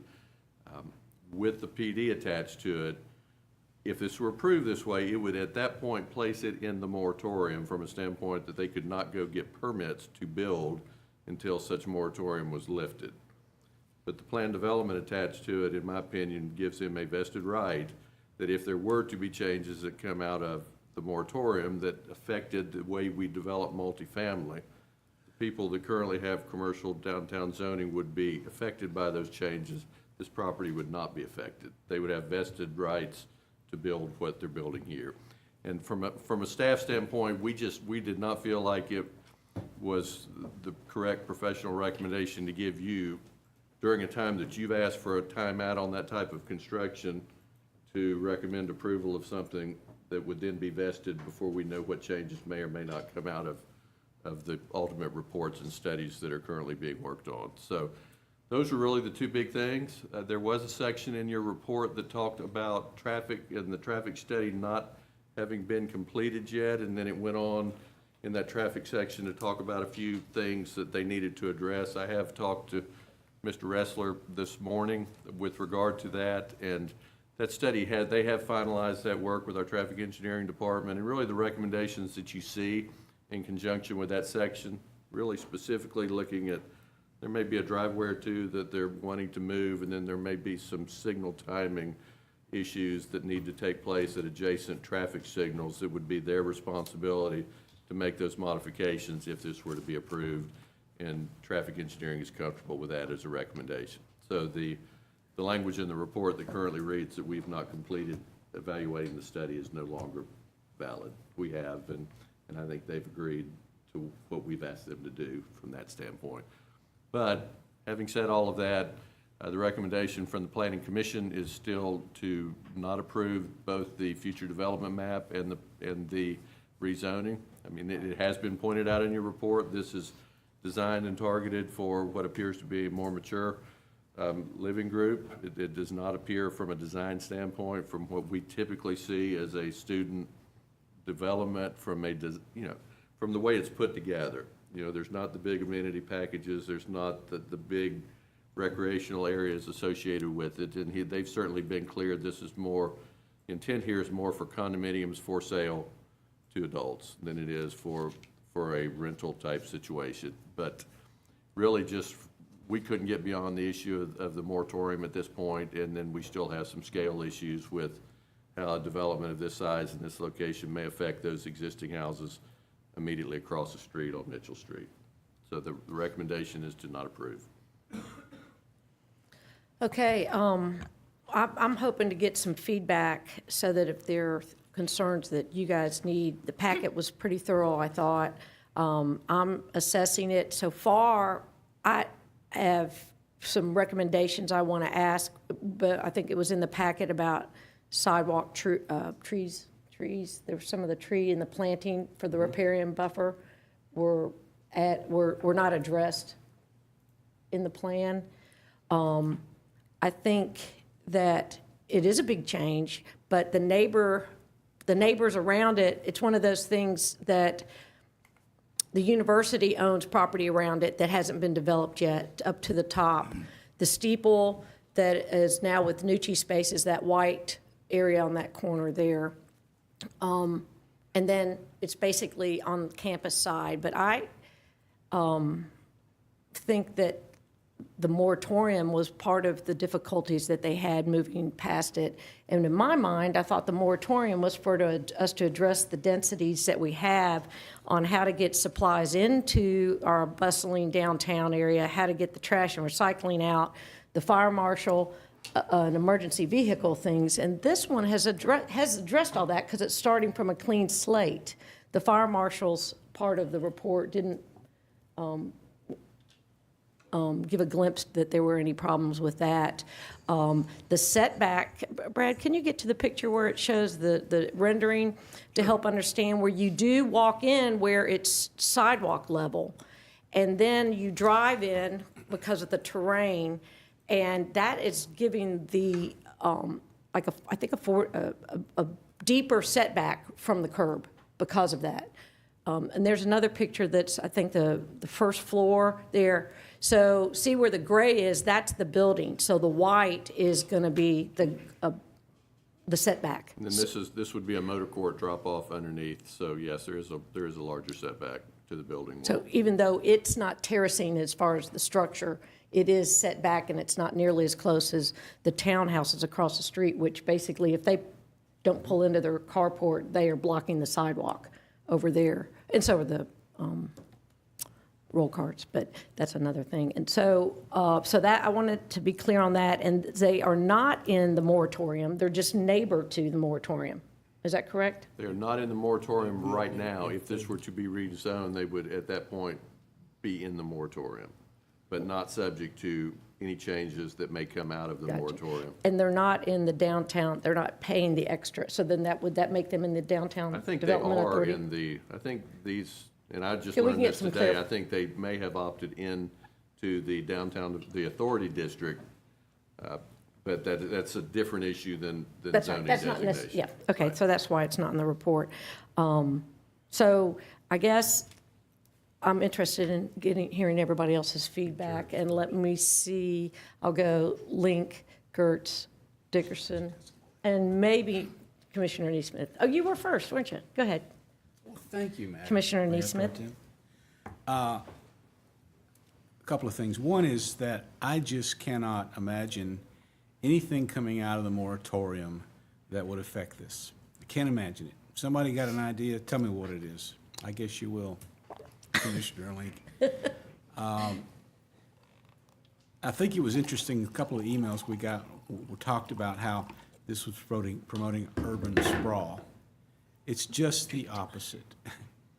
It's actually bringing the population into the urban area rather than sprawling outside the urban area. So the idea that we can bring adults into town who can walk to town and live here is extremely appealing, and I think it might have be the first of many. I think this is a great precedent setting. The fact that there is a moratorium is not going to affect this developer. They told me that they've got work to do, and they're not going to be able to break ground until the moratorium is over anyway. So that doesn't hurt them. So this is a 10-story building or an 8-story building on one side and a 7-story building on the other. So. It's not that tall, and my gosh, you can see the mark from here and the stadium from here. So there's all kinds of massing around it. It's not standing out on an island all by itself. It's going to look good, and it's going to look like it's in place, and it's something we need.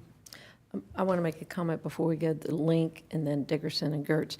It's the packet said Oconee views, and I thought they should put Oconee River views because they'll be able to, from this they should be able to see that artwork as big as it is over in Dudley. Commissioner Link. As one of the planning commissioners said during the meeting, 2 wrongs don't make a right. In this case, 3 or 4 or 5 wrongs don't make a right. what I would like to see come out of this moratorium is new design guidelines. It's obvious that we're getting it wrong. The people of this community hate this stuff.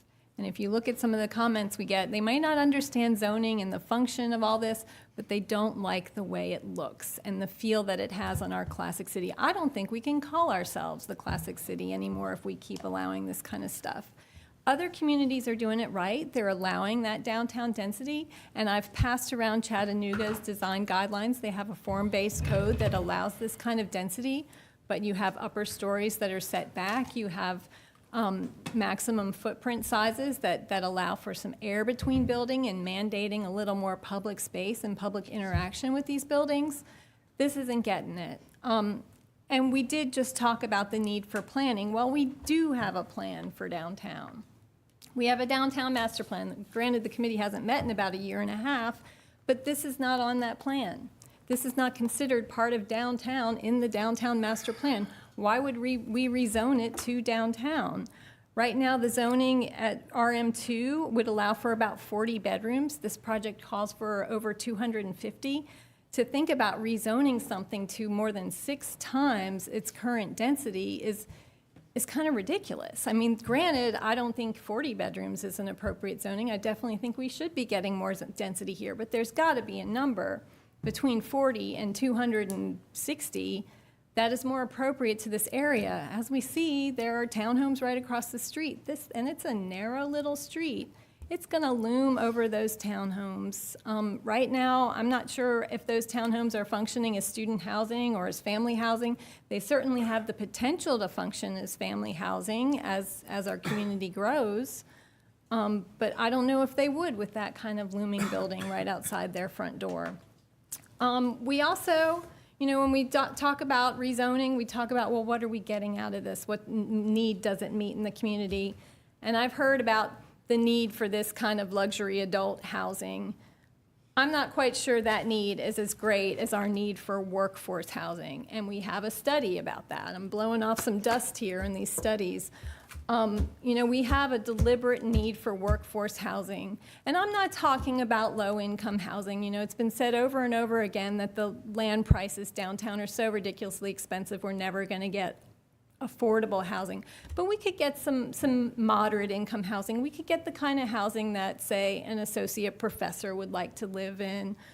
And I mean, we do have to have, like I said, the come to Jesus moment about our density and looking at places where it is appropriate to increase our density.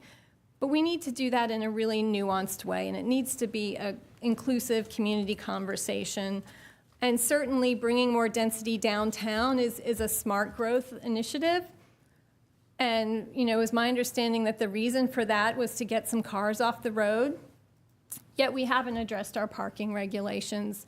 And I can guarantee you, especially if this is luxury housing, there's probably going to be at least 2 cars for every single one of those units. And the way it's designed with that turnaround there, I don't think these folks are going to be walking up the street to the National. They're either going to be calling Uber or, the husband's going to be going to the downstairs to get the car and come to upstairs. They're going to be driving.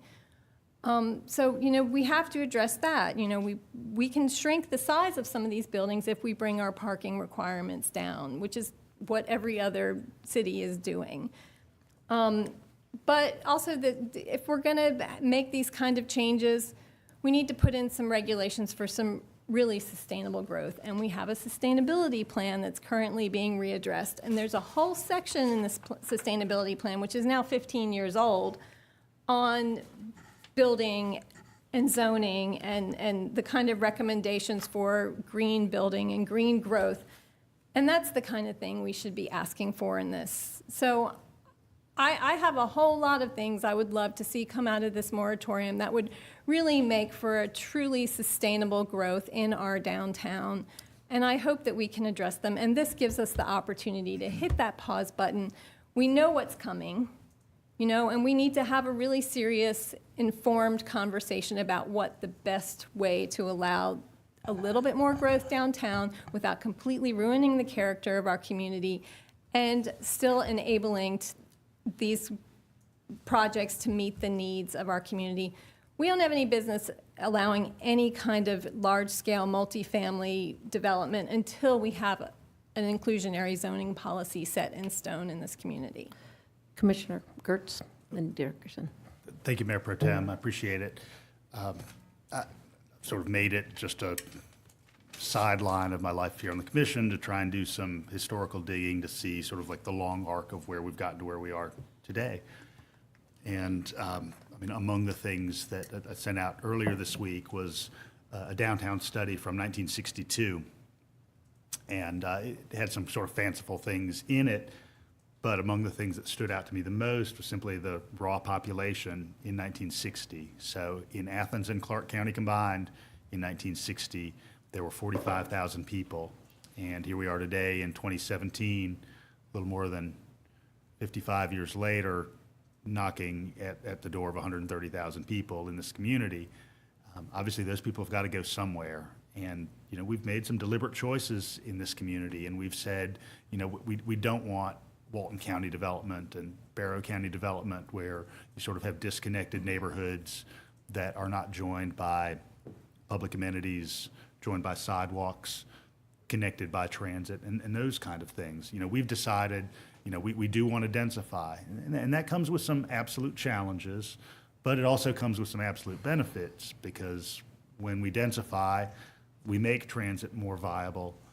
We enhance the business community because those are more customers who are going to be shopping at grocery stores and seeking amenities. And so, you know, we do lift lots of boats with that density. Now, I think this is the appropriate place for density, and I certainly agree that we need a different demographic component downtown than the student developments of late. And I don't perceive this as one. I mean, it's being pointedly sold as a not student development, and as Brad mentioned, the interior layout would reflect that. I'd entertain the prospect of the developer using the Housing for Older Persons Act opportunity to just kind of lay right out, hey, 80% of these are going to be people 55 and older as the primary owner, which is an opportunity that exists that could be utilized. And while I agree with Commissioner Link that we absolutely need to have an inclusionary zoning policy, I also don't believe that we can lay every community need on one 1.7 acre parcel and one project coming to us. I mean, it's incumbent upon us to deal with that countywide, and I think we do need to deal with that countywide.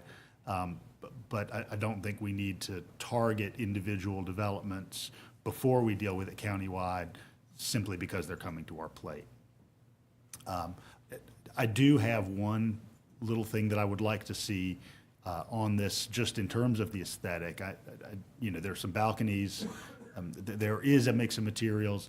I think it could use more architectural relief, as the planning folks say, just in terms of having the sense that there's more dimension from the skin of the building to the windows, and that skin doesn't really sort of appear so monotonous. I think that's something that's pretty easy to do on this footprint with this use. The last thing I'll say is that one of the waiver requests is the ground floor commercial. I think they meet the spirit of ground floor commercial here, and it simply is the topography that keeps them from doing it in absolute fact. And if you look at the way some other people's codes are built, Austin, Texas, for example, about 10 years ago, went to a dynamic that they call vertical mixed use, recognizing that there are a lot of places that are hilly in that community too, and that it's quite appropriate that if you had the equivalent of a ground floor of commercial, at least some of which fronts on the ground, then that's appropriate, and that's allowed by right. And so I see this as parallel with what they've done for that ground floor requirement. Okay, thank you. Commissioner Dickerson? Thank you. So I guess I have a general question. I've been struggling to understand this for the last few days. What exactly is and this is for Brad, what's the boundary for the moratorium? What is the actual boundary? Like, do we have, because I guess that's, you know, what I had down was it's the commercial downtown district. But, you know, you can I've looked at several maps that showed that's different, you know, so is this or is this not really in the downtown? I mean, is it? I mean, this property, the boundary wording in the moratorium was all commercial, all properties zoned commercial downtown. All Okay. CD properties. And again, what's downtown? I mean, I looked at maps, and you and I talked about this some. I looked at maps, downtown, let's see, designation map. I looked at different maps, and it all depends on what you look at as to what's downtown. I mean, I guess one of the things I think about is, and you and I had this conversation, so I just wanted to make a point of this, is the moratorium was passed in February, and it was specific to the commercial downtown district. And then if March, our downtown boundaries changed. Two totally different things. Okay, well, That's explain. a taxing district for the Development Authority downtown boundary. And up until it was changed, there was a significant amount of property zone CD that was included in the moratorium even, because it was zone CD, but it was not within the boundaries of the ADDA boundary that is set. So zoning is what we're dealing with, the ADDA boundary. And I understand where it's confusing because it happened within a month. You were doing two different things, but, if somebody were to, the way I read the moratorium, if somebody were to rezone a piece of property that was 3 blocks removed from the closest commercial downtown property, that it was rezoned to commercial downtown, hence giving it 200 beds an acre and other things, it, at that point, becomes subject to the moratorium based on its zoning classification and not a specific geographic district like you're dealing with the taxing district. Okay, well, I guess that's what I'm getting at. So, what if it was a mile from downtown? I mean, at what point do you say what if it's on, Lexington? I mean, at what point do you say that's not part of the moratorium? I mean, is it all commercial, in Athens-Clarke County? Or No, it would be all properties, as it's worded, it's all properties identified with a CD zoning designation on it are subject to the moratorium. The thinking being that the CD zoning district is the one that will allow the bars. It allows the 5.0 floor area ratios, which is much higher than other districts, and it allows a much higher residential density than in other districts. So, even if, and I would certainly hope that our recommendation to you, if it were a mile away, would be not to approve this. But I get your point that it's, once the property is changed to commercial downtown, then it takes on the same design standards, the same height requirements, the same ability to mix uses and floor areas as every other property that's already purple on that map. So at that point, it becomes subject to the moratorium. Okay. I guess I'll make a couple of other comments, and I appreciate that. Brad and I had a fairly lengthy conversation about this, and it just helps to listen to it over and over again to get it. But I will disagree with Commissioner Link. I think the design is fairly attractive for that area. Tall buildings should be downtown. The UGA parking deck is going to loom over anything that's in that area right now. It already does. So I don't consider that the height of it doesn't concern me at all. It would concern me if it was sitting out on Kirkwood, maybe. I mean, potentially. That's kind of big for that. But, Almost as tall as but not that, anyway. But again, I'll point back to Envision Athens. A lot of the public input we got, a lot of the assessment was that we don't have a lot of space for active seniors.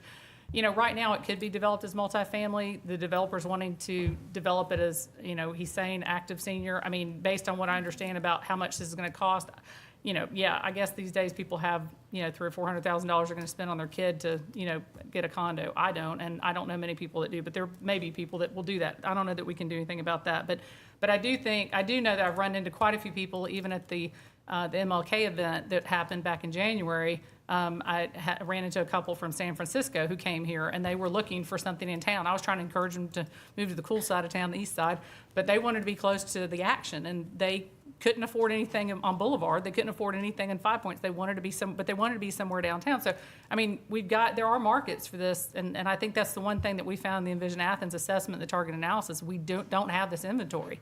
And you can argue maybe we don't have affordable housing, and maybe there is a need for inclusionary zoning. But those are things that we're working on. I mean, with the Georgia Initiative for Community Housing, we're working on redevelopment opportunities for affordable housing needs and stuff in our community. So those are things that we're actively working on. I think the other thing to think about too is, there is a paradigm shift away for those who are younger than even me in the grand scheme of things. People aren't looking to buy housing. They're looking to rent. And a lot of it has to do with, having to have 20% down to buy a house and moving in 3 or 5 years. It doesn't make sense to get a loan. So they want to rent. These are condos that are for sale. They're not rentals. So that's a difference too. I agree with Commissioner Gertz that the variance for the first floor makes a lot of sense. We need some more office space, I think, downtown. And so, and the other thing I'll point out too, and you can go back to the one that showed the zoning designations, is, you know, most every property around there is zoned, you know, CD or G, you know, in that area. There's a little bit of RM2, but, you know, it's heavy in that area, and it makes, it's not a piece, I guess I'm getting to, is this not a piecemeal type approach? I mean, there's already CD down there, so it's not like we're piecemeal zoning this parcel by parcel, so that's all, thank you. Okay. Commissioner Bell and then Commissioner Sims. Okay, thank you. I have to practice on this. Mayor Pro Tem, thank you. When I met with the developer, it was rather exciting because there's not many days go by that somebody didn't ask me, are we going to have some adult development downtown? They see what we've allowed and have done with the student apartments, and they would like to have a part of the piece of the action and whatever, and to be able to be in walkable distance of what goes on, and even, of course, to the campus. So that would be one of mine, and I even told the developer, I said, you know, this may be somewhere I could hang my hat. I guess I need to remind y'all, I'm in that age where I might be looking, you know, I'm in that age range that this possibly could be if I can afford it. The other part was offering the business area that the developer mentioned, which also gives a wonderful balance to the area, and a restaurant would be part of it. But to end my conversation, I'm going to say I suggested he might put a hair salon in there also. I think it could warrant some attention. Thank you. Commissioner Sims. I'd just like to say, a terminology that we were looking at a few years ago was called transfer development rights. And in that process, the vision was that we were going to keep the green space around us, and they were going to transfer these to the developments to downtown, increase the density. This is one where a density is not to what it really could be. Brad, what could be built, the number of bedrooms that could be there? As zoned today? Oh, yeah. About 40. About 40, but if he does this, he could have built more than what he's actually building. Isn't that not correct? Yes, I think we said this was about 1.6 acres at 200, so 320. Okay, so he's according to, you know, having met with him too and talked to him, that his thing was to build larger areas and not as many bedrooms as the potential could have been there. He's at about 130 beds an acre now versus 200 that he could go to. Okay, so, you know, he's making an effort to really put a quality product together. And, you know, again, we have to keep in mind in all of this, the impetus is on the developer. If, you know, he doesn't know whether he's going to find that market and the people to buy this. But you know, when we read every other day some magazine that says the best place to live in the United States is Athens, Georgia, and people keep coming in this direction. And, you know, you think about it, if you lived in Massachusetts, since, you know, they like to bring all these other places into Athens. If you live in, you know, if you lived up in the north, a place like this would probably cost $1 million, easily. I mean, for $300,000, you know, they think that's, you know, a piece of change that they can take out of their pocket, because a lot of people are moving from the north back to the south because of generally the climate and the quality of life that we try to provide for them. And again, Athens has become so increasingly popular by virtue of the type of product that we have to present to people that they do want to come here. And this, you know, again, Ms. Link, you're absolutely right. We do need that affordable housing, that workforce housing, but this is one of the things that we probably lack, and especially downtown. You know, and this is walkability. And somebody mentioned, I think they said, gonna call Uber and all. That's fine. That keeps them out of their car. And makes money for them. But the fact is that, you know, in most cases, I mean, you can walk, you know, to so many places downtown. I had the opportunity this weekend to be with Burden and their grand production, and a lot of people from other parts of the United States were there, and we were sitting, and they were talking about just the cuisine that we have here. what we offer. So, you know, Athens does present a lot of positives in this product, and I think this one right here would create another one of those positives.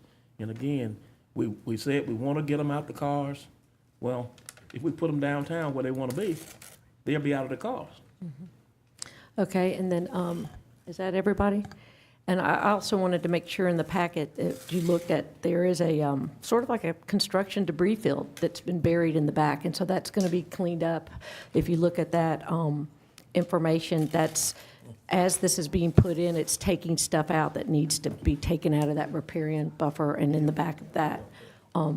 It was inherited, I think, is that right, Brad? That with the property, as far as a discovery phase, and, okay, all right, let's move on to the next Okay. topic. Next item, 1321 Oconee Street. That's a request to change future development from Main Street business to quarter business and to rezone from commercial general airport overlay to commercial general plan development airport overlay. Total property, it's three parcels. A portion of the third parcel ultimately is to become right-of-way for the Winterville Road realignment, but it totals a little under 3 acres. Proposal is for a 5,700 square foot convenience store with associated fuel refueling station, 63 parking spaces. The Albert Street right-of-way would be included in this, as well as there are 7 waivers from code standards, which is what is driving the plan development, which is what would give you the binding plan upon approval. I would also point out this plan has been designed so as to allow easy transition if it were to be approved in its current configuration to the realignment of the Winterville Road without having to come back for an amendment to this PD. You see the waivers requested there from floor area ratio, building orientation, got some lighting issues, and an increase on the number of allowable parking spaces, and conserved tree canopy at 10%, which a lot of that is a product of existing conditions with regard to the trees. In looking at this, and I'll get into it a little bit later, of the variances that you see here, the one that staff and I think the Planning Commission generally has raised the most concern with is number 3. They're requesting to increase their foot candle under canopy for the fuel center from 25, which is what our ordinance allows as a maximum number, to 50. And we just, from a staff standpoint, we've got concerns with that much of a change. And I think just a good reference for you with regard to that. I think the soccer fields that you approved last month at Holland Park were 30 for athletic fields. So, you know, I think most of these generally, you know, if we can work with them on the foot candles, if this were to be approved, I think the other ones either make sense or they are certainly easily corrected. Some of the other things you'll see with us pointing out. Subject property here on the north side of Oconee Street really encompasses all 3 of these properties. Winterville Road in its current alignment that comes out across at Grove Street. This is the on and off ramp to the loop and the park and ride. This is the location ultimately for the realignment of Winterville Road. Will come in, turn, and become the 4th leg of this intersection. At that point will be signalized and provide access to and from the convenience store from a signalized point. CG to CGPD, properties already zoned accordingly. The layout of the convenience store and the associated fuel canopies, as well as the proposed exit point onto Winterville Road here, and the parking in the back. And there's information in here with your report. I don't know how much you want me to get into this, but I'll tell you a little bit about it. Right now, this access point that is the curb cut that is there with the barricade fence across it was put in conjunction with a phase 2 of the park and ride.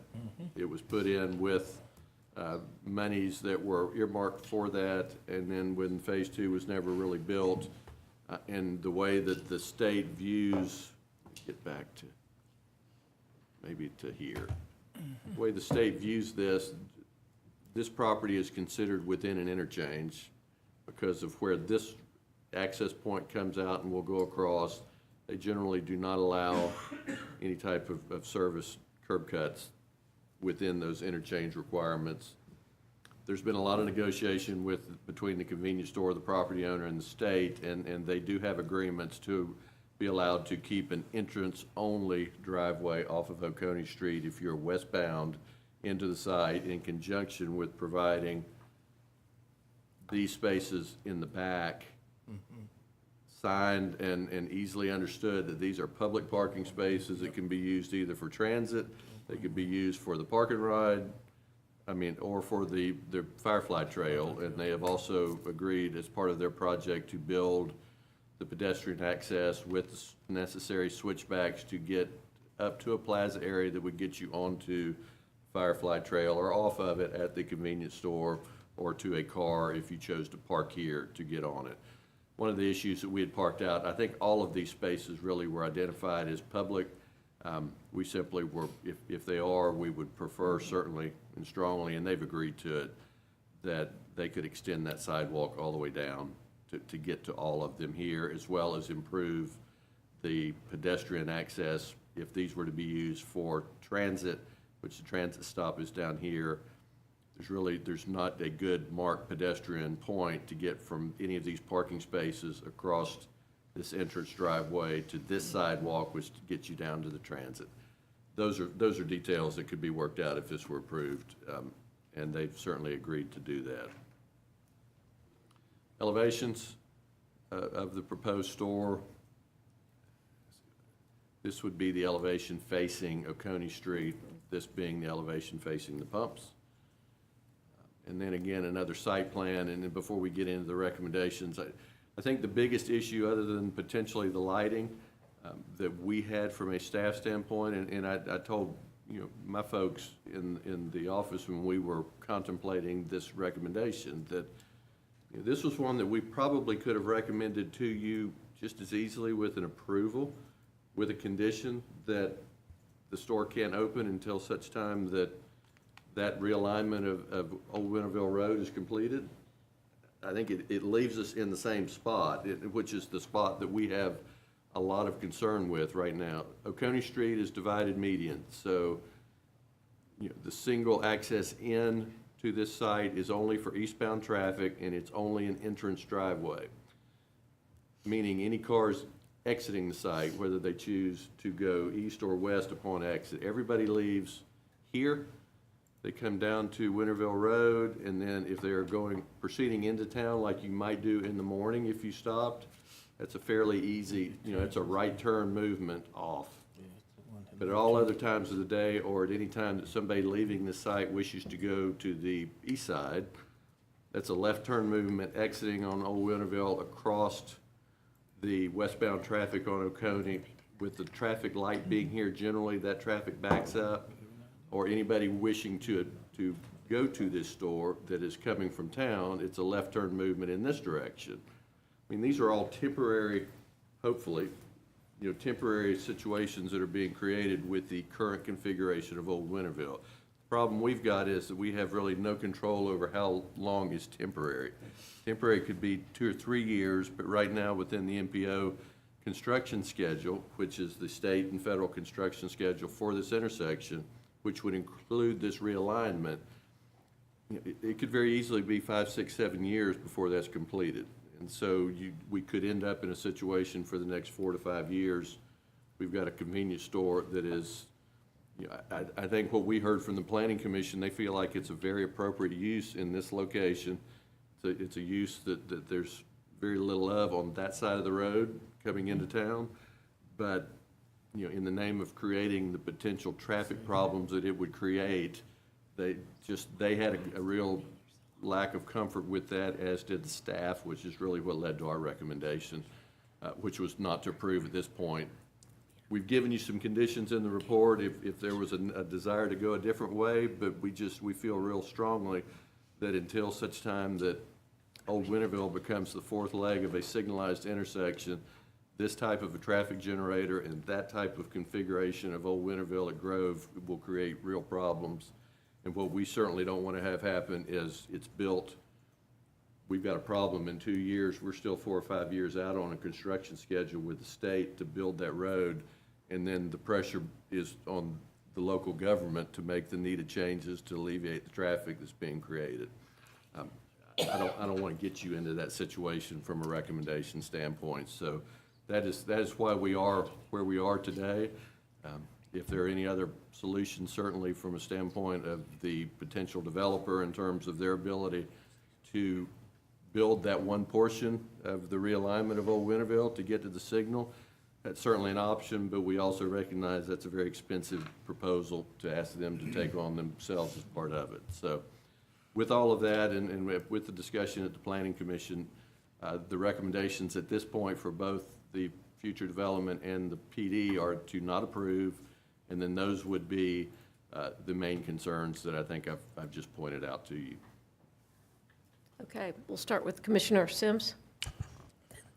Where do we start? Boy, it's just, I agree with the Planning Commission. This is a good thing for this area, and we're gonna fix it. We're gonna make it happen. We're gonna get that alignment worked out. I already know I could do magic, but no, actually, it is a safety issue if it is configured the way it is.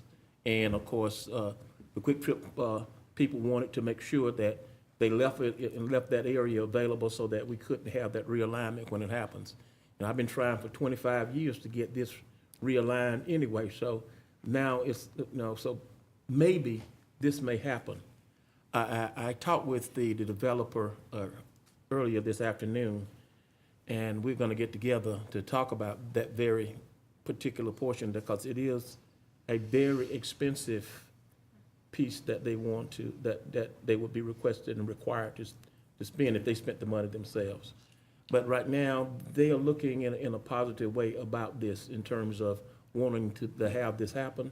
And they may be leaning toward actually spending the money to do this. But like I said, we're going to have another conversation in the next 2 or 3 days to talk about making possibility of making that happen. The candlelight, the lights, I too would have a problem with them going, doubling that foot candle. And again, like you said, we've got a soccer field that we're gonna use 30 feet, maybe if we could ratchet it up a little bit, no problem with that. I think about, these service stations are vulnerable because of, people have this thing about robbing. Just on yesterday, right across the street, the Waffle House was robbed yesterday morning at 2 a.m. So so they're looking at a safety for their employees as well. So those are the kinds of, so I know that the more light they feel would be very, very appropriate for them to have that, and the fact that they have agreed to, and they are willing to, I think, as you said, Brad, willing to make those changes in terms of getting some and run the sidewalk a little further down. And we definitely, it would be to our benefit to be able to get them where people wouldn't have to cross over into that drive trying to get to the bus stop. And I think this would be a real big benefit to us, because in the parking ride, the people that park in the parking ride have to cross the street to get over to catch the bus to come into Athens. So hopefully this will, some of those people will take advantage of using those parking spaces and be able to catch the bus without having to jeopardize their safety about getting across the street. Let's see. But like I said, hopefully we can work out something by the time we have the next our September meeting, that we may have a solution to that. I hope Mr. Warren is listening, because I was called. So. Okay. Commissioner Gertz, Herod, Link, Neesmith. Thank you, Madam Mayor Pro Tem. I agree that this use in this location makes sense. It's at a loop interchange. You've got a limited access highway and a fuel station right next to that off-ramp. Makes a lot of sense. I'm curious about some of the planned aspects of the Old Winterville Road interchange or access onto Highway 78, Brad, and I know Drew's here, and so if you need to defer to him, that's fine, but you may be able to answer some of this. Is that a definitively planned change in the old Winterville alignment? Or is that just a sort of one of a variety on the kind of palette of prospective changes? That is, once that is part of the concept drawings that are, that have been completed for purposes of acquiring right-of-way. Okay, and so that would be done in conjunction with the new access Yes. onto the loop, so, as you leave Barnett Shoals Road there at the movie theater, you would drive straight onto the outer loop. And so at the same time that all that is done, the old Winterville Road. And I think the staff report put the cost of the old Winterville realignment component in the $700,000 range, something like that. And I have to imagine that whole loop realignment is something in the scale of tens of millions of dollars. Yes, it's multi-million. I mean, I'd be interested in knowing if GDOT would entertain forward funding this one limited component. I mean, obviously, if they're talking about $15 or $20 million at some point, not very far away, and they know that this is going to have to be an element of that redesign, would they advance $600,000 or $700,000? Again, a very slight portion of that in order to make this a cleaner intersection. And would it be GDOT's notion that be signalized regardless? So is the signal, I guess what I'm asking, in other words, is the signal connected with this being a fuel center use, or would that be a signalized intersection regardless? It's proposed to be a signalized intersection regardless. Okay, all right, that's helpful.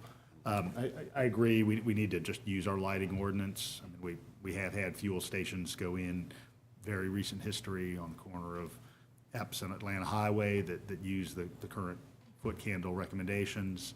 And we, in our lighting ordinance, allow an enhancement of lighting in the envelope of the building so that as people are coming and going, they can be visible. I mean, so that I think is already taken care of in that code. And then the last thing I'll mention is I'm wary about giving up a component of Elbert Street. Here we have the rail trail going through. The rail trail is not just the walking and bike path itself, but it really is the series of amenities that are going to support that bike trail, which might be some rest stops, some park space, some public art, quite a few other things. I'd like to see the parking redesigned in such a way that it doesn't encroach upon Elbert Street. So again, use is fine. I think a few moving pieces would be necessary to get to the final point. Okay, Commissioner Herod? Thank you, Madam Mayor. Pro Tem.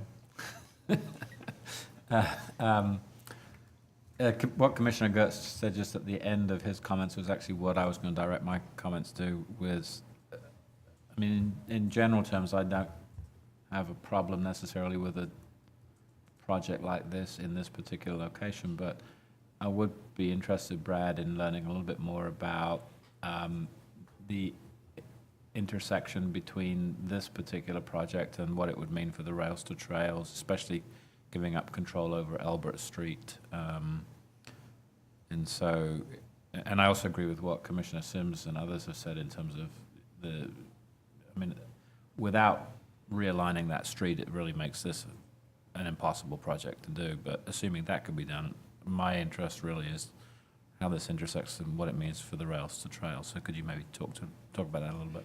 I'm probably going to ask if you would give me some time to get a response from our SPLOST office. Okay. I know that they have been in discussions with them in terms of, there are some grade issues. Mm-hmm. I know, you can see from the design of the ADA accessible switchback here to get up to a plaza area with, I think it's got bicycle parking there as well to get on and off of the trail. All of those have been done in conjunction with them in terms of grades and those types of things. But, in terms of detail, I would probably be more comfortable if I could get a response from him and Okay. provide you with that. Could you get that in a couple of days or so? I will do it. All right. Okay. Commissioner Link? I have some of the same concerns about Elbert Street and the rail trail connection, and I wish that the Rail Trail Committee had been consulted as this was moving through the system. If this were abutting a neighborhood that had a proper neighborhood association, they would have been alerted. I presume surrounding property owners all got their letters in the mail saying that this was happening, yet there was no attempt to reach out to those who were advocating for that public corridor. So I really would feel better if there was a clear statement from the Rail Trail Committee on how they feel about this. And, you know, again, this is where we need some overlay zoning for these trails. You know, we should have some guidelines about how these projects interface with that trail and with our greenways. You know, that said, this is a perfectly reasonable place for this kind of project, except for that scary intersection. So I would like, I mean, the Planning Commission, that seems to be their primary concern about this project, and the only reason it really got recommended for denial was that intersection. So if there are some real solutions on how to handle that, I feel like that's okay, you know. I mean, a Quick Trip this is a perfect location for it. They're a pretty good business. They actually pay living wages, and they have decent food selections, some healthy snacks, as opposed to a lot of convenience stores out there. So, yeah, I mean, I would like to hear some kind of statement from the Rail Trail Committee about that intersection. And I do have a lot of misgivings about giving up that public street. You know, I see where that, you know, it's necessary for that portion to access it, but, you know, I have concerns about encroaching all the way into it and handing that ownership over to a private owner. So that's my concern, is that interface right there. And the lights, I feel like they should adhere to our ordinance. There are plenty of other gas station convenience stores out there that adhere to our ordinance. I don't see why this one can't. Commissioner Neesmith? Yeah, the 25-foot candles in the ordinance wasn't an arbitrary number. That number was derived from actually measuring light and determining what was safe, what was enough light. So there's no reason to get an exception to our lighting ordinance for this. They're already getting, not being required to put in amber lighting underneath the airport overlay zone, which I also question, but that's what the airport authority said they could do, so okay. And then the other issues are all brought up, especially the interface to the trail. We need some more definition in the thing about Elbert Street, but yeah, it's all been said. Okay. I wanted to just make a comment. Commissioner Sims, as you're continuing to talk about this, when people are on the rails to trail, I know they're going to notice that Waffle House across the street. And so I'm hoping that we're getting a clear designation in Brad on the intersections improvement, making sure that coming across is going to work at that intersection to get over to the park and ride, the one that's closer to the Waffle House. And the other point is that's where our greenway's about to pop out. So if that, see the crossing where you cross over where the two red cars are? Come here on, yeah. So that crosswalk and how it's going to connect up, or is it going to connect to the rails to trail? Because that's the greenway when you come this way. And so somebody could be coming down College Station, get on the greenway, pop out here to get to the rails to trails. And so you're saying that they would have to come over through the Quick Trip to get to it? Is that? I've not looked that specifically at the rerouting. I mean, generally with a GDOT project like this on a local street, and I'm making an assumption here, but that there may be sidewalks included with it, since they're, you know, it's a fully signalized multimodal intersection for purposes of bike and ped and traffic in Right. terms of the crosswalks. But I could not tell you tonight off the top of my head if there are sidewalks on the new Old Winterville Road or not. Right, well, for the cyclists that are over 13, the sidewalk doesn't work. Right. For that, but as far as the transportation and connectivity, but I guess there's more to learn about that and more than just that detail. But I support the project and look forward to hearing more about those details. And the same, I feel the same about that Elbert Street as far as using it for driving in and out, but the dead end part of it, they certainly could maybe realign that parking to where it could be used with enhancing the rails.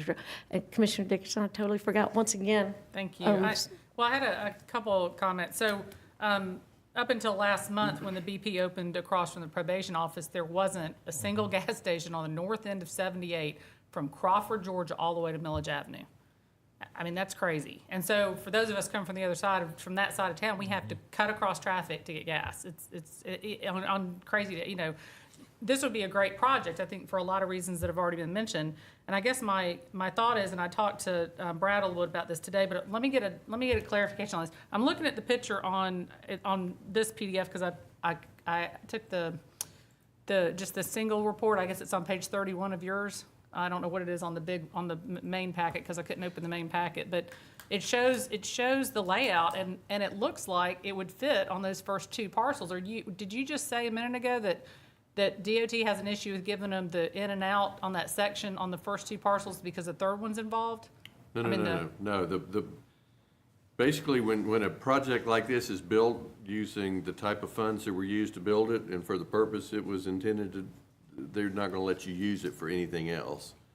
And which Quick Trip or anybody else in here would probably say, okay, well, you know, if that's a requirement, we would be glad to, at our expense, we'll remove it or we'll reimburse you for what it costs and then we'll put in our own if that's what's required. But this area is also considered to be within an interchange, and the state generally will not grant private curb cuts in between the exit ramps and the bridges at interchanges, which is why even if that were to be paid for, removed, and then moved to another location on Quick Trip's dime to put in, they would not have granted the driveway permit to put it back. And is it just because it's a commercial project versus a park and public, ride? Yes. Okay. All right, well, I guess my other thought is that, you know, there are options with just a right in if you did it without a signalized intersection, because there is a U-turn. If you come under the loop, there's a U-turn place, because that was set up so people who go in the parking ride can park there, turn around and go back towards town. And it's used fairly frequently. I've been down there several times. It's been used. So it seems like to me, you know, I guess it'd be interesting to know what type of traffic count they're expecting is going to come off of Old Winterville Road that's going to try and cut across 78 at a non-signalized intersection and head back towards the east side of town. I mean, I really think probably what's going to happen is, realistically, people coming from the east side of town are going to start using it and go on their way into town. And on the way back, they're not going to try and turn left and go that way. I mean, there aren't a lot of people that actually come off of Old Winterville Road now. I mean, I travel that road quite a bit, coming in for these meetings and into town. And there are people that will do it, but I don't know. I mean, I guess it'd be interesting to have the data. You know, how many people actually now are turning left across and heading east off of Old Winterville Road. I guess I just wonder if it's not, you know, overkill at this point, you know, to try to get that signalized intersection, especially when we just don't know how long that could take. I mean, you've already said 25 years been working on this, so. Yeah, so I think that's it. I may have some other stuff, but I guess one other thing. So is there not any opportunity? I mean, if GDOT knows that they're going to be doing, and then we've got a conceptual plan to fix that whole interchange, is there not some way to sunset, you know, like allow for a brief period of time and in and out on that side without any access from the back, so that you would not have people coming off of Old Winterville? They could just enter and exit off 78. Could they not say, well, we're going to allow that for 3 years or you know, sunset it or something? I mean, is there any opportunity for that? I mean, knowing that they're fixing to do all that? I mean, that is a question and a decision made that I wouldn't know an answer to that. I mean, that may be something the applicant at the voting meeting, you know, I know there have been multiple conversations, and it may be that they have asked that question. But, you know, in terms of some type of a special exception granted by the state, I wouldn't be in a position to, I don't know if they would do that or not. Okay, that's all. Thanks. Okay, all right, we're ready for 17? Okay. Yes. Item number 17 Moving along. Request at 2427 South Millage Avenue to change future development from traditional neighborhood to government and to rezone from RM1 to G. One parcel, 17 acres. The next two come to you from the staff. It's a result of a property transfer between a private property owner and the university. And so once that transfer took place, then we need to go ahead and clean it up on the zoning map. So this is the piece that the university obtained from the private property owner. The request is to change the RM1 density to government. No development plans provided at this time. Here you see the subject property. It's located down at the south end of Millage, almost to the Whitehall Road intersection. And this would be the piece that has been acquired by the university. And we're requesting to rezone it simply. It's currently zoned RM1 multifamily. This property, and I've told other people this was actually the first rezoning application that I ever worked on here back in 94, I guess. It feels like it. It feels like it. And it was an RM1 PD at that point. And at that point, there was access across the railroad here to get out to Millage 2, which was ultimately litigated in court and removed, and it never changed. And so the property has remained RM1 after the PD sunset under our old ordinance sunset provisions, but it has been privately held as RM1 up until the point that it was transferred. So you see there the change to our future development map from traditional neighborhood to government, and from RM1 to G. And the Planning Commission recommendation is to approve both changes. Okay. Commissioner Harrod? I just have a quick question. Could you go back one slide? So why, no, that one, no. This one? Yep. Okay. Why is the yellow line for the property and the black and red dotted line not the same?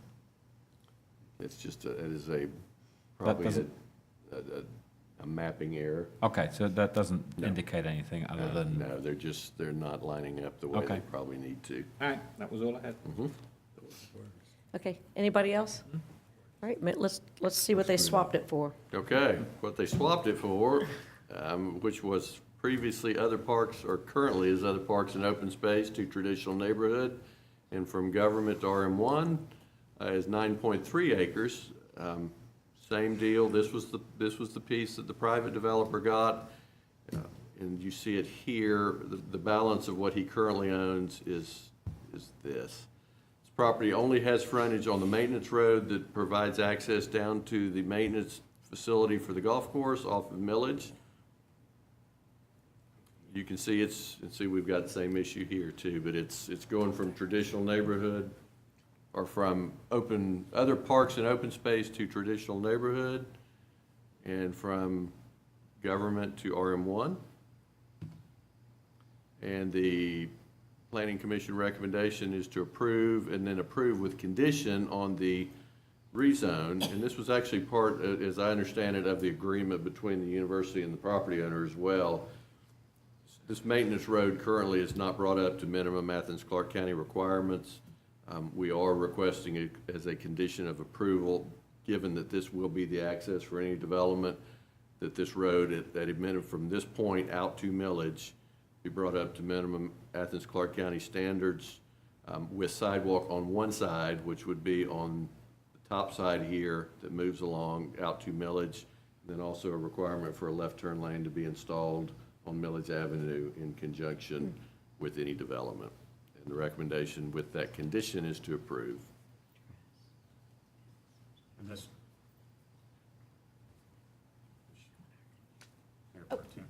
Sorry, I was trying to figure out the Millage Avenue address, because it's really an access road to Millage. It's just, it's a easement Okay, road. okay, but the address, it still has that on there. Interesting.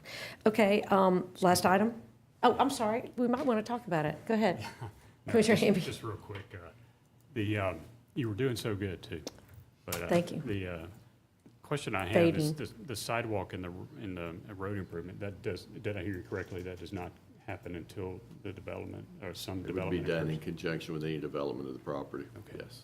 And there's actually a realignment, a horizontal realignment required to bring it up to county standards, which has been resolved between the private property owner and the university. They've agreed to allow that. There's a little bit of a property swap that's going to have to occur Yeah. to straighten out a curve. Oh, okay, but they're not going to do that until the development. That will all be It's a done dirt at road the- right now. I go down there Yes. 3 days a week. Mhm. Very familiar with a bathroom down there. Okay, any other questions or insights? On this- Commissioner Dickerson? I just actually, can you give, oh, Sorry. right there, well, go back. That one.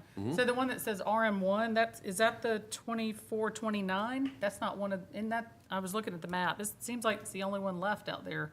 Is there a plan for that one too? I mean, to be rezoned, or? I mean, right now, from an overall, see if I've got a bigger one in here. Nope. We didn't give you a full one. The two pieces were under the same ownership, so the piece that went to the university that came out was also RM1. Yeah, I mean, this goes back all the way into the 90s in terms of it maintaining. And I think part of the reason that RM1 from a staff standpoint makes sense here, because, I mean, part of it, you can look at it and say, you know, it doesn't even have public road frontage. Why would we be putting RM1 density on here? Flip side of it is, if we were to identify this more appropriately as a single-family zoning classification, you cannot subdivide single-family into lots without having access and frontage on a public street. And given the fact that the only access to it is off a private easement, we can't, I mean, we would basically be giving him a 9-acre single-family lot. He wouldn't have any ability to develop it because even, I mean, we would not accept public roads that the only connection back to another public road was across a private easement. So it makes sense from a staff standpoint to simply do the property swap in conjunction with bringing the road up to standards. Do we know what, I mean, because that's 37 acres between 2429, the one that's labeled TN, and the next piece you got, which is 9. They're the same owners. Is there an intention to do, President? I mean. Oh, I'm sure there's an intention to develop at some point down the road, but, you know, and this has been one of those properties that we've had people in talking about it for years, and never anything to a point of a specific plan, but yes, I would assume at some point down the road, we will see some type of a proposal with it. Okay, thanks. And any other questions or clarification? Okay, last item, Last item is a text. before executive session. Last item is a text amendment. This is really just clarification that language has been this way since we adopted our tree ordinance. We were finally challenged on it about 3 months ago, and it really deals with when we're dealing with a specific development, if it were to be the convenience store that we just looked at, or the bank that we just looked at. If you read this, it talks about either side of the front lot line. If you're a corner lot, the challenge was, well, I shouldn't have to plant street trees on the side lot of a corner lot along that street because it's not the front lot line. The intent clearly was all street frontages are required to have street trees in conjunction with development. We're simply asking for you to consider letting us change that term to make it a little more clear. And it was unanimous recommendation. Okay, any more clarity needed on that? Okay, so shall we take a break before executive session? Excellent. And we'll meet back here 10 minutes? Oh, I was about to say, not 10 o'clock. No, 10 minutes. 10 What is she drinking? Hey, Brad. I will be long gone in 10 o'clock.